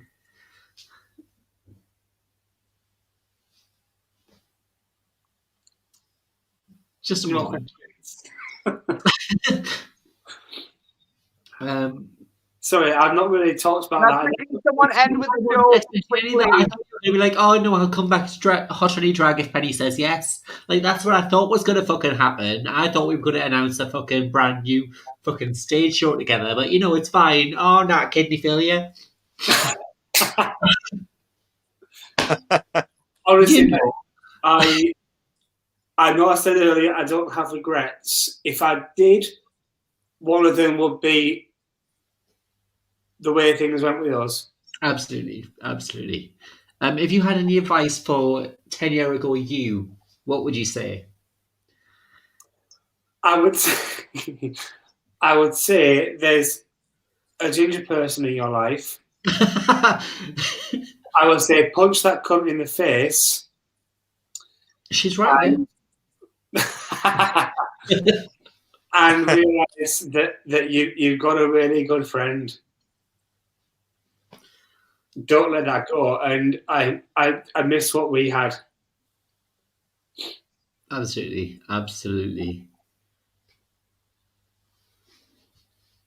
If we do get the chance to do cabaret again, I would love to work with you. And bring. I can't see that it would be something that wouldn't happen. I mean, I want it to happen. I would love to do that again, even just the fucking once. Not that I can afford to buy all that shit again just for one fucking show. Lost that much weight, you could squeeze into pennies now. Well, I have lost a lot of weight. Thank you very much. Thank you. I'm the thin one now. I'm the big one. But look, here we are, like 12 years later. Nothing's changed, really. No. We're still the same people we were. We're just a little older. We're probably a little bit wiser. Sorry, I wasn't finally being back. insensitive, right? I promise. Yeah. Sorry. Right, Paul, you missed all the emotion, Dan. You missed all the emotion. Genuine question to everyone. What advice would you give yourself 10 years ago? Me. Everyone. Love. Oh, can I go first? Love everyone unconditionally. And go first, before she fucking disappears again. No, go on, Tech. You go first. Go on. I would just say love everyone unconditionally and tell the people in your life how much you love them, because you don't know when you'll next get to see them. Yeah. And yeah. Because you can, like, you guys, you mean the world to me, and it has been 12 years now 10 years now since we last saw each other, and yeah. Honestly, Tequila, I have to say, it doesn't feel like it. No, it doesn't. It does not feel like we haven't done this for 12 years. It feels like I saw it yesterday. Yeah. Absolutely. Like, I remember Tech rocking up with her tights with the lines on and being like, how can I pull them? Like, it's moments like that, and her being like, how sturdy is this chair? Can this chair do mine hair? Like, we had tested stools. Yeah. Like, that moment seems literally like 2 days ago. I mean, Yeah. it helps to hear who's using a proper accent tonight. So, Tech, can we hear a little bit of your Australian accent? Can you hear me? I don't know what you mean. Go on. that was like a proper fucking Jesse from Little Mix moment. That. Brilliant. A bull. Can you hear me? Yes. Shit, Hear you, stop. Plop. For fuck's sake, I've had enough of this. I tell you what.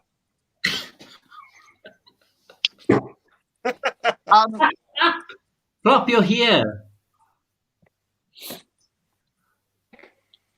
Oh my god, very funny. Greg. Greg. He's the saving grace for everything, isn't he? Greg! The thing is, back in the days of the bars, it was always like Greg. Yeah. Shitstorm, we can hear you, but we can't see you. It's like Jack Plastic start of 6.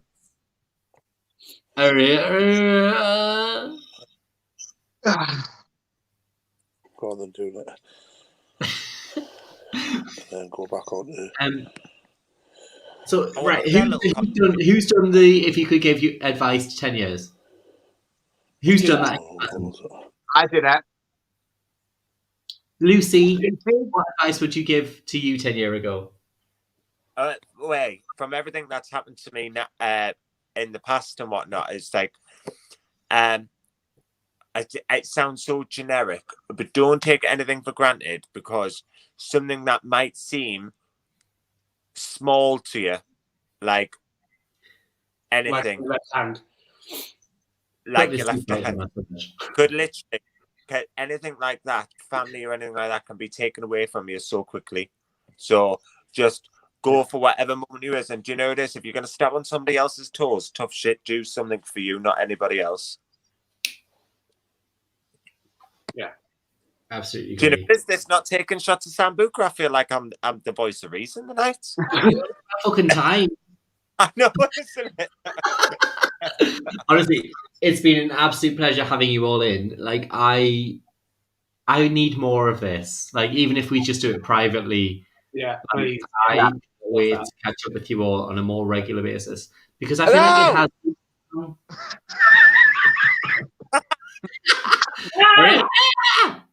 Right. What I miss? Yeah. If I hear the words, what did I miss? One more time.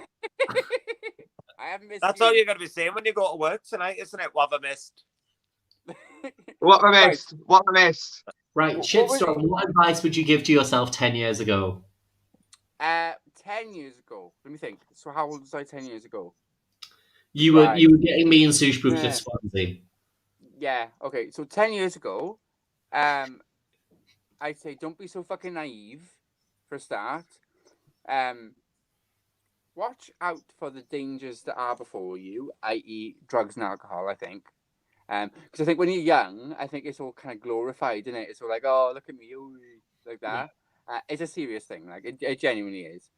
Keep an eye out for that, and don't be fucking stupid. You can do some stupid things, not just with drugs and alcohol, but I mean in general, you can just put yourself in some stupid situations. As far as dragons are concerned, I think they're the two important ones for me. As you get older, I think they're the two important ones for me. Right. So, also, as 3 drag idol winners and Lucy, any advice for people thinking about doing drag? Yeah. As said, don't start. Well, I think it's a different ball game now, mind. It's a completely different ball game now. I would hate to start doing it now. It's no. Scale, as someone who's restarting it now, this is so much better. I don't know. I don't know because I think now obviously the gates are open. You can do whatever the fuck you want now. I mean, back in the day, I mean, me dragging Osama bin Laden along on a dog lead was a bit weird. But now you could, well, maybe not that because there's racism involved. But moving on. Anyway, but like now the gates are open. You can do what you want. But at the same time, I think Oh, everybody thanks, Jack. expects so much more of you now. Like, if I was a new queen starting off now, and you got like fucking all these cunts on Instagram and stuff like this doing everything already perfectly, pressure. I wouldn't like it.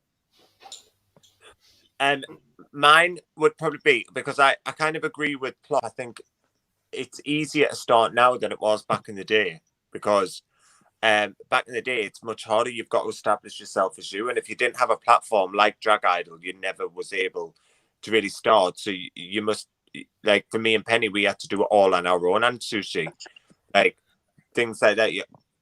If you didn't have that, being Drag Idol and things like that, especially in Newcastle, you had that little boost up. But anyway, regardless of that, I would just say learn to grow a backbone, because believe me, some things are going to be said about you that you don't necessarily like, and some things are people. You're not going to teach everybody that loves you. Not everyone's going to love you. So sometimes prepare to take a little hit, because if you don't grow a backbone, then you will not survive on any gay scene in this line of work. That's right. So don't come cry at the end of the night thinking that you've tried to be nice to everybody. Some people aren't going to like you. You can't please everybody in life. That sounds a bit morbid, but I mean, it's very realistic. I remember doing a gig. Not doing a gig. I was DJing in the yard, and it was like a Wednesday or Thursday night or something like that. It was maybe 30 people in, and one guy who I had no interaction with, I hadn't spoken to, him and whoever he was with left the bar, and as he walked out the door, he just went, "You're shite," and walked out. I was like, "Thanks, love. Cheers. All having a good night." Fucking. Can I bring something up really quickly? And this is something I thought about the other day, right? Because one of my straight mates in work was talking about it, about like pulling as a drag queen and stuff like that. You know, when we first started out back in the day, it was a death sentence to your sex life, wasn't it? Let's be fair. Yes. If someone knew you were a drag queen, they're like, "Oh no, no." Now, I'm not being funny with you, but I'm a funny-looking 35-year-old, right? But if I say I'm a drag queen, fuck off! You are doing this all for compliments. You are full daddy mode. If I say I'm a drag queen, I'm actually would. It's true though, isn't it? Nowadays, drag can get you laid, and you never could back in the day. Well, I did once. You get laid too? No. I've never had to pay for a taxi home. You are? I've never had to pay for a taxi home. I thought you were talking about a certain taxi home. No, honestly, like, trust me. Back when I lived in Jarrah. Oh, never mind. I thought you were talking about something else. Sorry. But no, like, drag can get you laid, but it's not why we do it. No, but I think nowadays. I mean, the cheap taxis are fine, but. I tell you what, mate, that's the thing about moving to Newcastle, right? Tequila's there going, what advice would I give to 10-year-old? Do not mean How many advice you would give us the 10-year-ago Tequila? Suck off the taxi drivers. Did you go do it as well? Oh, when I first met Gloria, right? Oh, I thought she was talking bollocks. Turns out everyone in Newcastle sucks the taxi drivers off, right? So the first time I went home to Swansea, I get off the station, I get in a taxi, and I'm on my way home, and I'm talking to the driver. I'm like, "Oh yeah, I just come back from Newcastle. I live there now." You never guess what, drive? They all sucks the drivers off, don't they? And I'm going on about it because he was talking about the gay scene in Swansea first.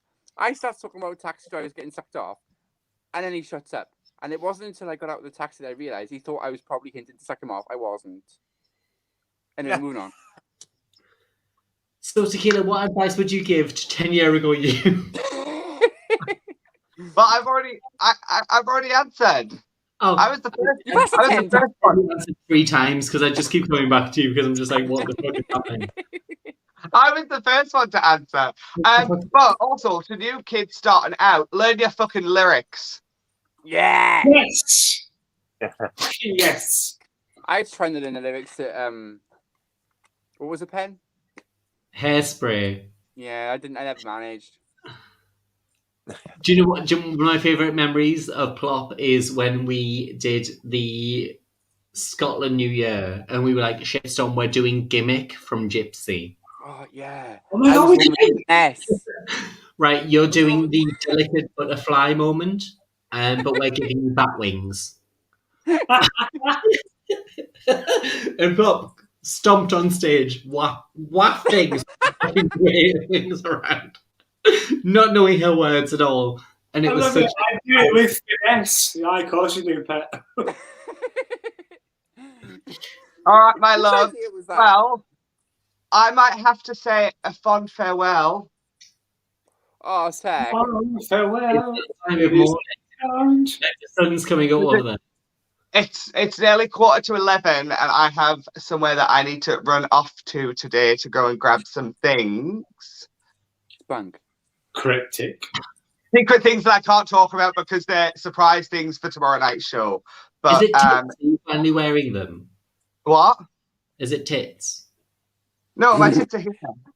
I took my tits out before because they were a bit Not too wearing heavy. them right now. What's in your tits? What's in your tits? What's Right. in your tits? That's like a game show. What's in your Old tits? school, that What's is. in your tits? Everyone's got the fucking plates now. That's old school. I tried fucking bags of sugar before, and my Not sweat sugar. was sticky. Sugar. No, I'm still a fan of my rice titties. Long Right. grain rice. Yeah, Long grain always rice. have been, always will be. But Tequila, honestly, it's been an absolute pleasure. I'm so I am. thankful you are available. Thank you for Yes, making it. so much. It's A lot See you there. follow her on Instagram and Twitter and everything. Yeah, on Facebook, I'm at Tequila Mockingbird, and on Instagram, I'm at Tequila Mockingbird. It's SCH Mockingbird. I love you all. Thank you so much for having me. This has been incredible. Mwah, mwah, mwah. Let's not leave it. Let's not leave it 10 years, shall we? No, it's gonna be. Yes. And Yes, one we more thing. One more thing before I go.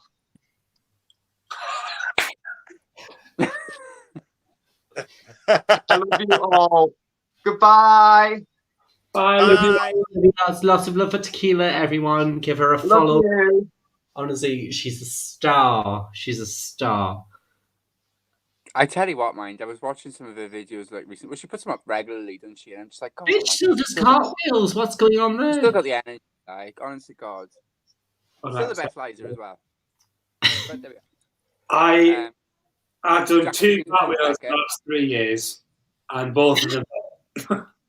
What'd you say? What? I've done 2 cartwheels in the last 3 years, and both of them hurt.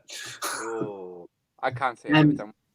Just going I to don't do a think I quick can- recap. What's coming next for everyone? Obviously, Sushe, you've done lots of directing recently and things like that before Corona hit in. I've done all sorts. I started just probably the year that I stopped doing drag. I got involved with a theatre group over in Seaham, of all places, because they were doing Rent, and Rent is one of my favourite shows. I always wanted to do it, and I did, and I loved it, and so I stayed involved. I've then since been involved with 3 or 4 other groups. I've done 14 shows within less than 4 years. One of the last of which I did get to direct is for musical, Hello Dolly. I won an award for that.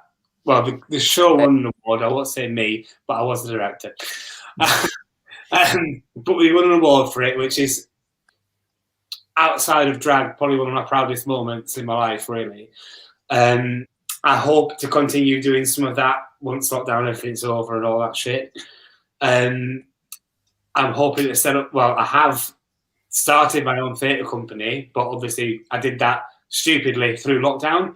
So I've done shite all with it so far, but I do technically own a theatre company.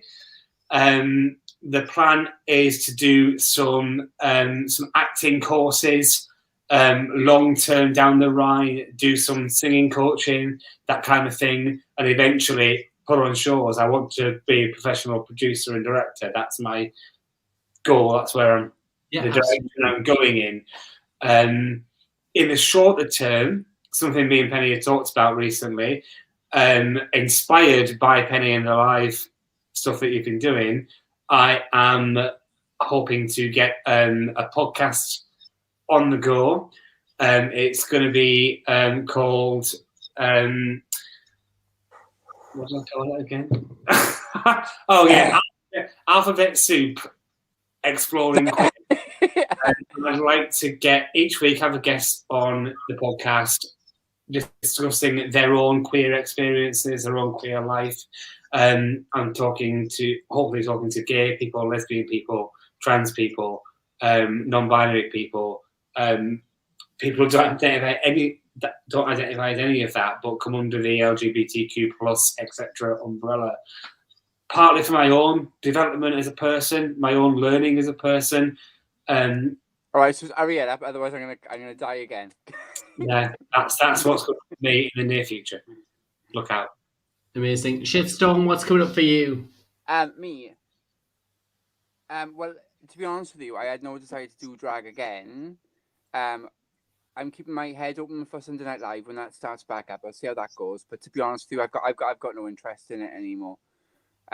Although I did want to start a podcast myself as it goes, called, and I've been banging on about it for about 6 months now. So the fact that I haven't done it yet is stupid. It's time that you do.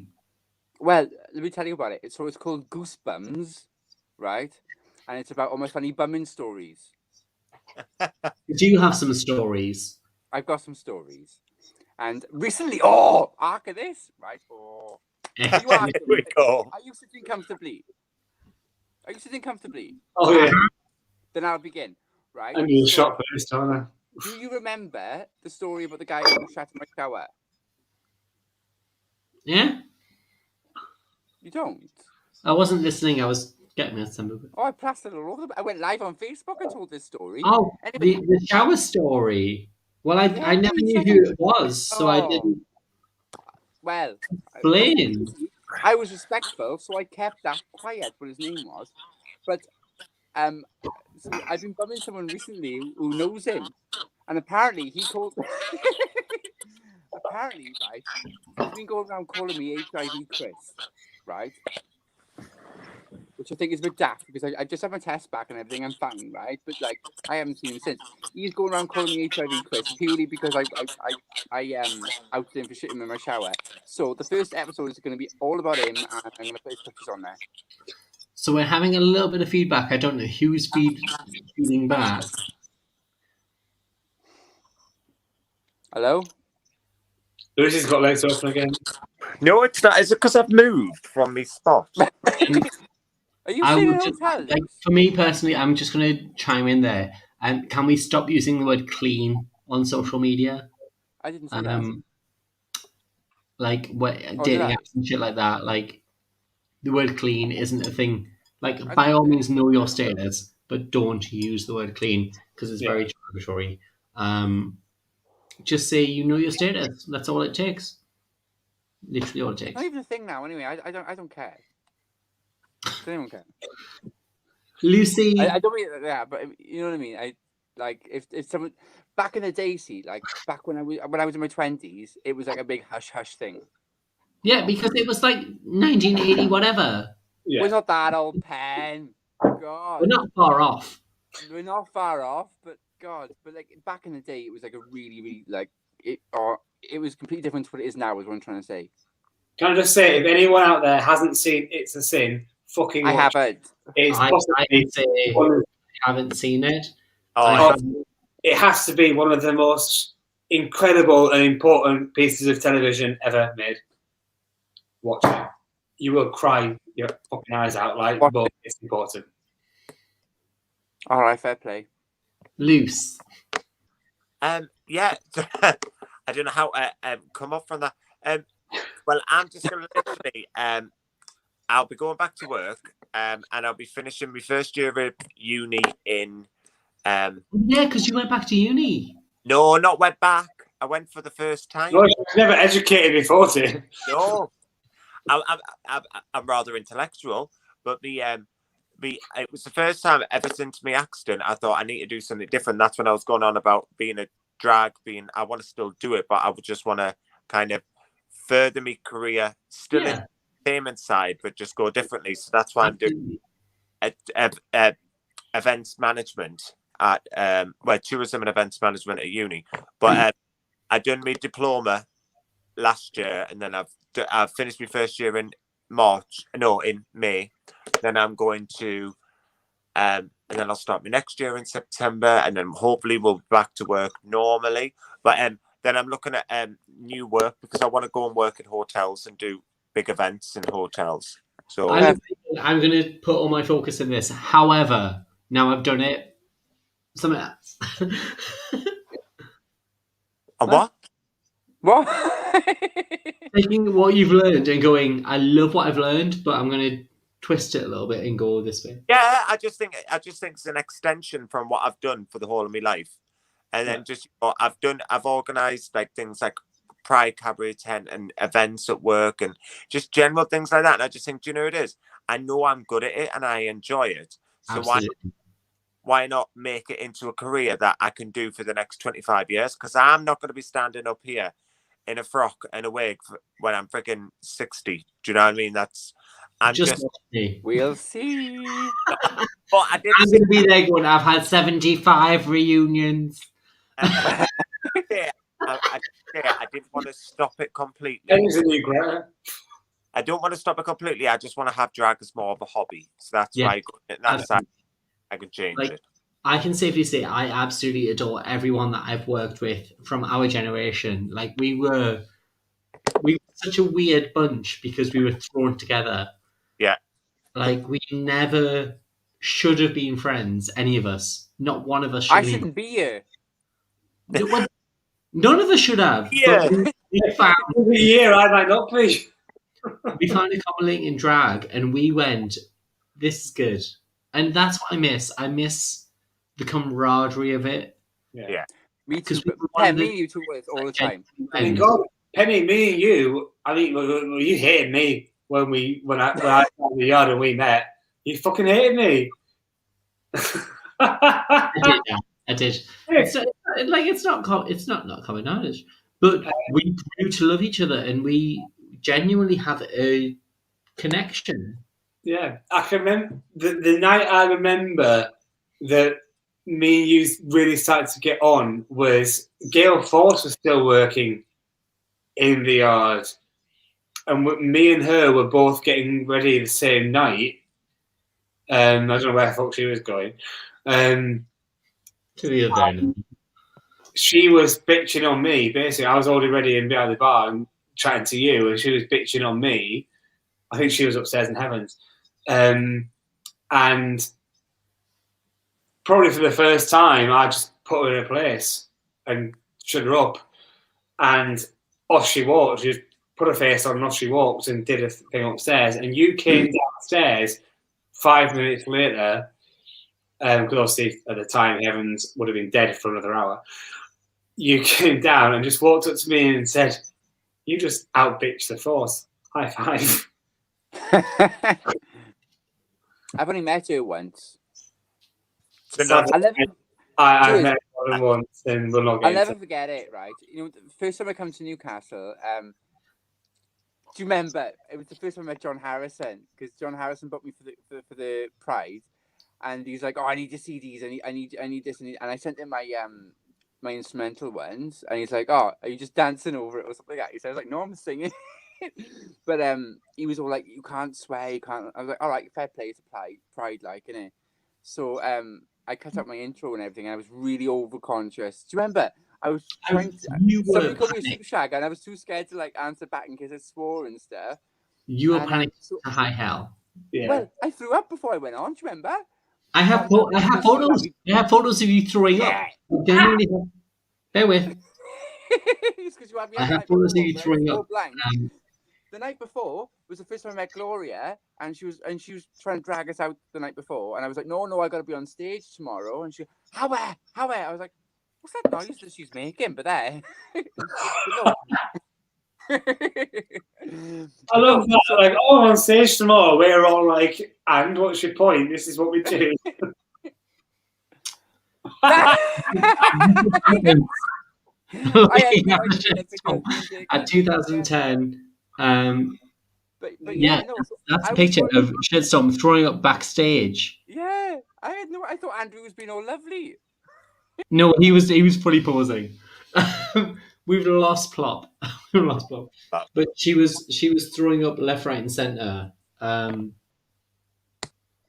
that we've got a big screen, She was throwing up. Like, Shitstorm fully paused. What she's got. Certainly did. Look at that. Like, Shitstorm literally threw up. That's how much pressure Newcastle put on her for it. But since Queens, I've missed you bitches. I've missed you all so much. Oh, I it's been. can't wait until we can all get together again. I have to say, tonight has been so much more than I could have imagined or hoped for. I've absolutely loved tonight. I agree. I think it has been amazing. I didn't think I was going to be on for 4 hours. I know that. Yeah. I didn't see that coming either. I thought it was going to be like a 2-hour, let's all chat about 20 minutes. Yeah. It just goes to show how much we love each other and Yeah. have been in the past and whatnot. We've got But how maybe we should write it all down. make a memoirs. If we have to do a little series together. That's fine. Just let us know. Yeah. But for tonight, thank you to Tequila Mockingbird. Thank you to Miss Lucy. Thank you to Sushe Buffet, Ruby Reynolds. Thank you to Plopalina Shitstorm. It's been such a fucking blast. Honestly, I couldn't have hoped for anything more for a finale for this series. It's been heartfelt, and I love you all so much. And I will never say that again. Like, as the queen who has officially fallen out with all of you, thank you so much for doing this. Like, All right. we can all learn and we can all grow, and this is the proof that we can all get better. Exactly. So thank you all so much, and so much future coming forward. But for tonight, don't forget to check out I'm trying to think what's coming up. We've got the live with Freya and Ivy coming up, the Cluedo live. Check out the Eventbrite for that. Anything you want to promote? There's fuck all happening. We're locked down. Same here. So Look out. I will soon start promoting my podcast. So look out for that. Yes. And I might be on a couple of Facebook lives. Who knows? Smash. I can't wait. I love you both. Thank you so much for doing this. Penny, I'm going to message you after the weekend, all right? Please message me. And thank you for you, Penny, for having us as well. Yeah, thank you so Anytime, much. girls. Anytime. I love you both so much. More than I will ever tell you to your face. But for tonight, good night. Ta-ra. It's been me, Penny. Okay, it's been Tuesday. Thanks, ta-ra. Bye.